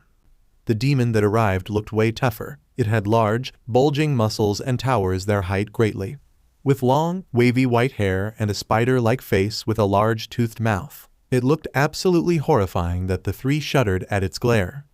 "Don't you dare come near my family," it proclaims with anger and quickly lunges a right hook punch at Inosuke, fortunately evading it, but the impact created a much larger crater onto the river, splashing water and creating a crack in it. "I'm leaving the rest to you, father," the woman spoke back to the demon she calls father and runs back to the forest quickly and hides away in the shadows. The demon quickly makes another punch at Inosuke, who can't evade the incoming attack quickly as he was still falling midair. Water breathing, second form. Water wheel. Light breathing, first form. Blinding strike. Tanjiro quickly lunges an attack at the arm, reaching to punch Inosuke and attempting to slice it off. Sadly, the badly only got stuck at the muscle of the demon, unable to slice it off. Hanagaki had aimed for the legs in order to immobilize the demon by a little, but the blade was stuck on the biceps as well, unable to cut through. "Crap, the blade won't cut through," Tanjiro grunts, but not before realizing the demon was growling at him and was about to throw a left punch. Luckily, Inosuke comes to protect him and lunges both his blades at the incoming left punch and stops it. Unfortunately, he was unable to cut it as well. Annoyed by the pesky demon slayers lunging at him at all corners, the demon shrieks all his might and bounces the three off of him and came flying away in all directions. Tanjiro lands on his feet at one of the few remaining stepping stones. Hanagaki was back on the other edge of the river, whilst Inosuke landed on the water. "What do we do? The blade won't even cut through even if we use some forms." Tanjiro reveals the thought out loud, racking up his thoughts on what to do next. The demon, still agitated and angered at the attack brought on to his family, rushes at Tanjiro with another punch. "Stay away from my family," it yells at him. "Hey, where the hell are you looking at?" Inosuke screams from behind the demon, as he leaps and readies to strike in an X formation. Regrettably, the demon was quicker and swiftly punches Inosuke back onto his back and flew very far due to the hard punchback. "Inosuke," Hanagaki calls out in distress. As he was about to rush and aid him, the demon swiftly charges at Inosuke in the water. Inosuke, who scowls at the fact he's too bruised and battered that he can't fight in full power, quickly runs away from the demon. Tanjiro and Hanagaki follow suit by the edge of the river and on land. The two give one look at each other and nod before looking forward again and readying a stance. Improved lateral water wheel. Fifth form, hyperspeed glare. Tanjiro cuts a tall tree from the bottom of the trunk, and Hanagaki does the same as he jumps through quickly like hyperspeed towards the tree he's aiming. The trees came falling down towards the demon together, crushing it with its weight and giving Inosuke moments of relief to run a bit farther than the demon. What the hell? What happened? Inosuke looks at the trees that had fallen onto the demon in shock, questioning who did it. Inosuke, are you all right? Tanjiro questions back at him loudly. No way, they both did this? He looks at Tanjiro from the right and Hanagaki on the left at the revelation of the two cutting down a thick tree like that so cleanly and swiftly. The demon being trapped under, struggling beneath the trees, and the water gives the two an opportunity to strike.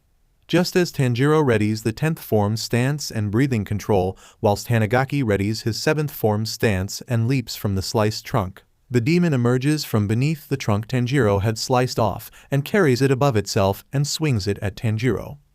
Look out! Inosuke quickly warned, but Tanjiro had already been pushed back by the force of the trunk and flies away from them. Kentaro. Tanjiro.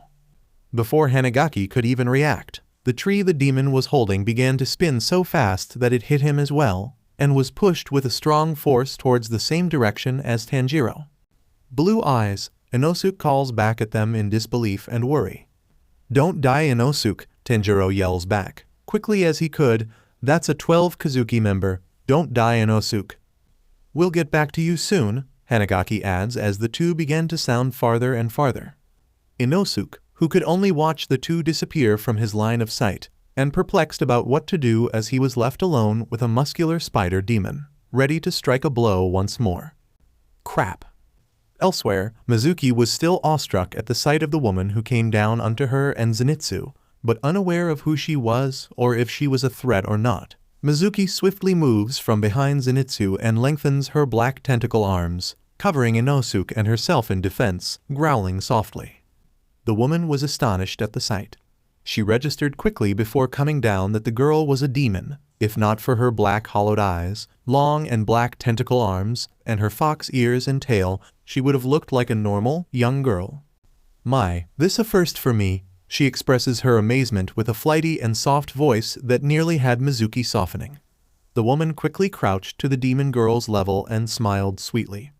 Dear child, why are you protecting this young boy here? Shinobu asks as she tilts her head to the left. Mizuki, sensing no malice from the woman, lowers her guard a little but still keeps her arms encircled on Zenitsu and herself before replying. Sonny, hurt, Niai-chan. He looks down at Zenitsu with a worried look. Protect, said, was all she mustered to speak out. From what the woman can gather from her words, the fox demon is protecting the young boy with yellow hair as per the request of the demon's supposed brother. I see, the woman nods, understanding the situation. Then, my name is Shinobu Kacho. I'm here to help this boy, so do you mind moving aside so I can patch up his wounds? The woman sweetly as she pointed at Zenitsu and asks as she nears the 2-inch by inch with each word. Mizuki heard the word help and understands what she wants to do.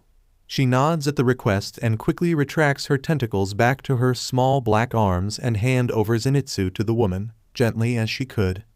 Why, thank you, the woman replies gleefully as she began tending to his wounds. Mizuki remained at a distance, watching the woman with curiosity and caution.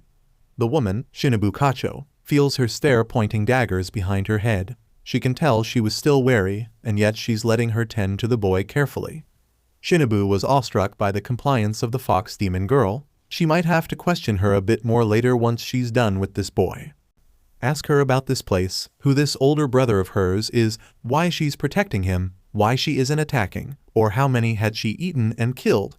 If she does, she'll just have to kill her in the most painless way possible in gratitude for keeping the boy alive. If she hadn't, well, that's another thing entirely. Back towards Tanjiro and Hanagaki, they had just, fortunately, made it out alive and stuck the landing perfectly enough to hinder their fall damage despite their exhaustion. They were trying to get themselves together as the two heaved all the air they could get. Tanjiro, are you okay? Hanagaki questions as he coughs a couple of times due to the strong impact on his back due to the force of the tree. I'm Tanjiro coughs loud again. Fine, thank you, he replies as best he could. But the injuries he sustained were getting a bit more unbearable by the minute. Just as the two were about to go back and assist Inosuke, The two hears a loud and pained cry of a woman from afar. "I beg of you, please stop." The crying woman weeps aloud, stunned by the sound, and curiosity getting the better of them. They slowly approach the source of the sound. As soon as they approach the source, they quickly crouch down to avoid being caught. To their astonishment, they see the white female demon from a while ago, on her knees, crying as blood drips from her face. Another demon was in front of her and looks a lot younger than the girl, holding a crisscrossed pattern of threads, shaped like spider webs in his hands with a placid and merciless expression. "What are you two looking at?" The younger-looking demon asks towards their hiding spot. "This isn't some show for you to watch, you know." Startled to be found out, they had no choice but to come out of their hiding place and face the two demons head-on. Tanjiro, on the other hand, could not fathom what the other demon was doing to the other. What are you doing?" he asks dumbfoundedly at the action the male demon was doing to the other. "Aren't you two friends?" The demon frowns at the word, clearly annoyed by such a claim. "Friends," he repeats, "don't compare us to such flimsy relationships." He spats with aversion as he looks back at the female demon. "We're family," he corrects back. "We're connected by a strong bond." He then lengthens the threads wrapped at the fingertips of the demon boy, looking ready to strike again. "Beside, this is between me and my sister." The demon then looks back at the two and glowers at them. "So don't interfere or I'll carve you up," he threatens back at them, lengthening more of the thread, indicating a threatening stance. The two flinched at that veiled threat. Hanagaki readies a stance, but Tanjiro couldn't control his words at the sight of the two siblings, the sight of them hurting one another. "You're wrong," Tanjiro replies back. "Whether you're family or friends, both equally have a strong bond. A bond that is forged with a strong sense of trust for the other." He explains intently before looking back at the demon boy with a determined look in his eyes.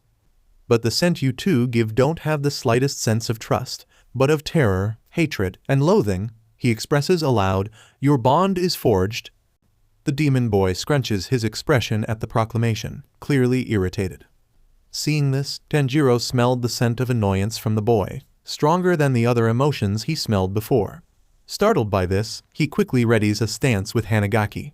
Just then, rustling leaves were heard from behind the demon boy, a survivor of Mizunoto rank. "Oh hey, a demon just to perfect size to decapitate," the unknown demon slayer proclaims arrogantly, striding towards the demon boy so nonchalantly. "Hold on a second. You better stay out of this," he cuts Tanjiro off. "I want to take the safe route up the ladder, and defeating weak demons like them ranks me up higher, and the more money racks in my pockets high." He readies a stance, a really flimsy stance. "No, wait, stop," Hanagaki warns as fast as he could, but as soon as the demon slayer took 2 steps further, the threads the demon boy was holding swiftly headed towards his direction and was sliced into multiple pieces by the insanely sharp threads and was killed instantly. "They were killed so quickly," Tanjiro and Hanagaki said in unison, utterly disgusted and devastated at the sight of what the demon had done. The thought didn't last long as the demon grew even more agitated. Would you care to repeat what you said?" The air suddenly got thicker. The atmosphere felt like the sky came crashing down upon them. It was so heavy, they felt shivers down their spine at the sight of this demon, clearly angered by what Tanjiro had said. "What you just said," the demon asks again. "Let's hear you say it again." Even though Hanagaki doesn't have any siblings, he can understand somewhat what Tanjiro means by their bond being fake and forged. He thinks back to Mizuki, the fox demon girl he saved. Although she isn't his sibling, being called older brother gave him the sense of responsibility to look after Mizuki, a child that was transformed into a demon at such a young age, attacked by the Demon King, and left to die. And as he and Mizuki faced other missions together, he certainly felt the feeling of trust Tanjiro speaks of. Their bond may not be as strong as Nezuko and Tanjiro's, but it's there. Not just towards Mizuki, but as well Tanjiro and others he has encountered as well. He can't stand and let Tanjiro take the brunt, so he spoke on his behalf. "It's forged," he replies back. Tanjiro looks back surprised at Hanagaki, speaking on his behalf. The demon also gets ticked off by the words now being relayed by the other slayer. "What he says is true. If your bond was as strong as you say, that girl wouldn't be as frightened and terrified of you. A strong bond isn't born from such emotions, but trust and faith. he explains aloud and quickly, therefore, it's forged. Annoyed completely, the demon then began flinging string after string of those sturdy and sharp threads, and the fact they were so quick, they only had just a second of reacting to each strike whilst blocking with their blade.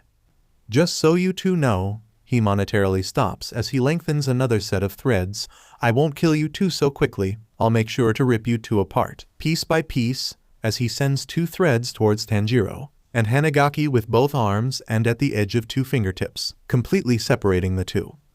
Unless you two take back what you said, I will at least make your death quick and painless, he explains, abruptly halting, waiting for their response. Their response? Never, Hanagaki yells back. We won't take it back. The one who is wrong is you, Tanjiro exclaims sternly and adamantly. Without a second spared, the demon lunges more threads at the two. Despite being two of them going against one, the demon is calm and collected in attacking them together. Swift as the threads, he reacts towards each movement and action the two make, carefully but surely, like a viper aiming to strike at the critical and perfect moment. Tanjiro sniffs the air a lot better now as he can smell the incoming threads a lot better, avoiding thread after thread by jumping from tree branch to another, slowly growing far from the demon, but not far enough to not get a close attack. Hanagaki does the same, as thread after thread swings towards his direction. Whether he is looking at him or Tanjiro, he deflects them back on timing, before bouncing back to avoid another attack that follows.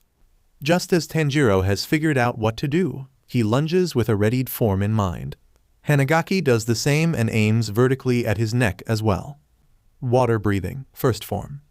Water surface slash. But just as the blade was about to reach the other thread incoming for Tanjiro to cut, the blade snaps in half and breaks off from Tanjiro's sword. Hey! Baffled by the sudden turn of events, Tanjiro had to quickly evade by leaning to his right and landed on his body rough.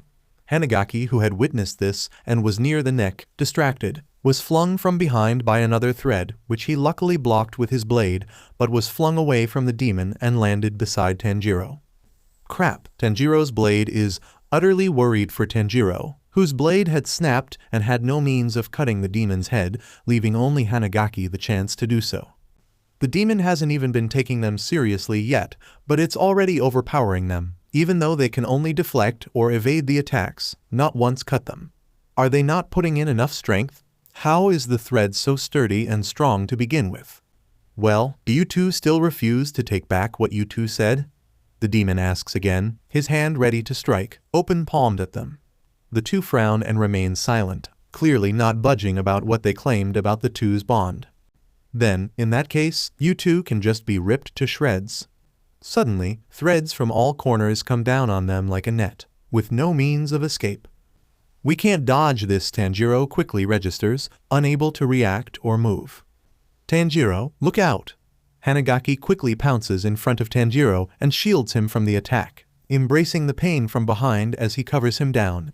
He waited, but nothing seems to hit him instead. Here's a slash and squirt, and something splattered from behind him. He quickly looks back to see in shock. Nezuko had blocked the attack by using her body, and was instead sliced with both of her arms sliced off. Nezuko. Nezuko-chan. The two cried in unison. Tanjiro quickly catches Nezuko by the armpits as her left arm was barely holding onto her arm, while the other had lopsided to the ground. Hanagaki quickly takes it and hides together in a corner with Tanjiro in order to aid Nezuko. Nezuko-chan, Hanagaki calls out in worry. You had to protect us. I'm so sorry. Tanjiro pleads for forgiveness as he tries to reattach the nearly falling left arm, whilst Hanagaki holds firm of Nezuko's right arm and maintains it on her right arm so it could reattach itself back and heal. Despite her regenerative and healing abilities, it was still far slower compared to Mizuki's. A girl emerged from the back of the red-headed boy's back, spoke in astonishment by the demon girl, but her presence tells she is a demon. She looks back at her brother, who looks like he was minutes from fainting from the noticeable shaking he was feeling. Hey, tell me, the demon questions in a shaky tone, that girl, is she your sister? He asks whilst pointing. Yes, so what of it? Tanjiro and Hanagaki respond in unison, but not once looking away from the situation Nezuko was in. clearly distraught about the damage she endured and sustained as they try their best to have her heal and reattach her limbs again. "And you, the black-haired one?" he asks again. "Is this boy your brother?" he asks, even more shaky tone. Hanagaki frowns at that and looks back while still holding Nezuko's right arm. Some part has healed, but still not enough, so he looks back at the demon quickly. "No, but he and his sister are like siblings to me now too, so I do consider him one." He spoke in frantic adrenaline as he looks back at Nezuko. "Do you have a problem with it?" Seeing such an act from the three, the demon began convulsing, clearly affected by their acts to save one another. The black-haired boy, despite being the only one left with a sharp blade, abandoned such thought of using it and swiftly protected Tanjiro from his arm without any second thoughts. And the girl who emerged from the redhead's back also swiftly jumped out without a momentary hesitation and covers for the black-haired boy and her brother, risking her life for them. Even though she's a demon now, she stays with her brother, who is also a demon slayer. Even though she had just met this boy, assumingly since the black-haired boy claims he isn't their sibling, she protected them both from his attack, regardless if he was a relative or not. The little sister protected the older brother, and even protected someone who isn't even their own sibling, the demon mutters in surprise as he dilates repeatedly at the sight. "Rui? That's a true and genuine bond. I want it," the demon boy claims aloud. "Wait a minute," the demon girl frantically calls out. "I'm your elder sister. Please, don't abandon me," she pleads at the other demon. "Shut up," the demon yells back with a three-thread attack towards the girl, cutting her head, her torso, and her leg part. The tree behind her was affected by the attack and was chopped down with a large thud as dirt flies through the air, blocking Tanjiro and Hanagaki's vision of what's going on, and could only watch in astonishment at the exchange between these demon siblings. "None of you have ever managed to fulfill the roles you were all given," he spoke back with a heavy tone and a shadowed look on his expression, telling her he was disappointed. "Never, not even once." "Wait," the demon girl's head still on the ground, pleading for mercy. "Wasn't I the older sister you wanted?" She restates her position in a fleeting and pleading tone. "Please, let me make it up to you," she begs, sounding like she's about to cry.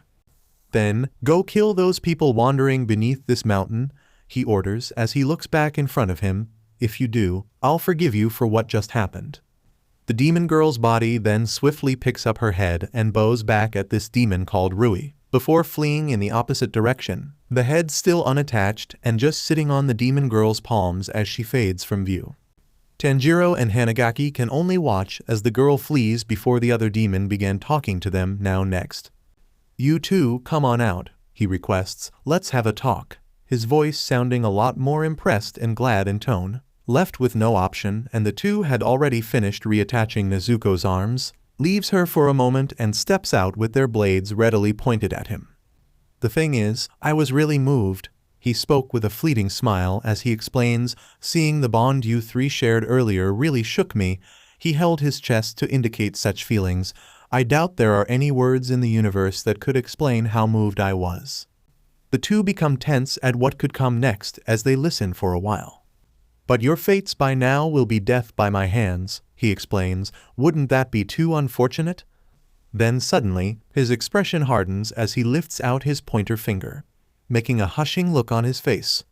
"But there is one thing that could get you two to leave here alive." He opens his palm in a welcoming gesture. "Your sister. Give your sister to me, and I'll spare you two alive tonight," he offers. Hanagaki instinctively covers Nezuko's position with his right arm, with his blade pointed at him with a frowned expression. "What do you mean? I don't understand," Tanjiro questions again. "Your sister will become my sister, simple as that, starting tonight," he explains bluntly. Hanagaki hardens his displeasure at that thought. "You honestly think Tanjiro and I will ever agree to that?" Hanagaki replies back with a gruff and angered tone, clearly defensive of the thought of using someone just to escape like some scapegoat. Tanjiro agrees as he replies as well, "And Nezuko isn't a thing. She isn't some object you can pass around so easily. She has her own feelings and will as well." Tanjiro adds back, "There is no way she'll ever be your sister." "Don't worry, I'll forge a bond with her," He spoke in such an unsympathetic way. I'll make sure to teach her what will happen if she ever so disobeys me, bluntly, as he explains. I've had enough of you speaking such nonsense. Tanjiro points his broken blade directly at the Rui. Using terror and fear to shackle someone hand and foot is not the bond of a family, Tanjiro explains angrily. Unless you fix that broken understanding of yours, you will never get what you desire, he explains frantically and furiously. Tanjiro throws away his box, and so does Hanagaki as they both ready a stance. We will never let you take Nezuko away, Tanjiro proclaims. Fine by me, I'll just kill you both and take her, he flatly said. I mean? The demon then slowly uncovers his covered left eye, revealing what's beneath. Once it was shown what was there, the two flinches at the words written on its left eye. If you can ever so beat me, a member of the 12 Kazuki like me that is, he proclaims with a shit-eating grin on his face. Written on its eyes was the kanji for lower 5.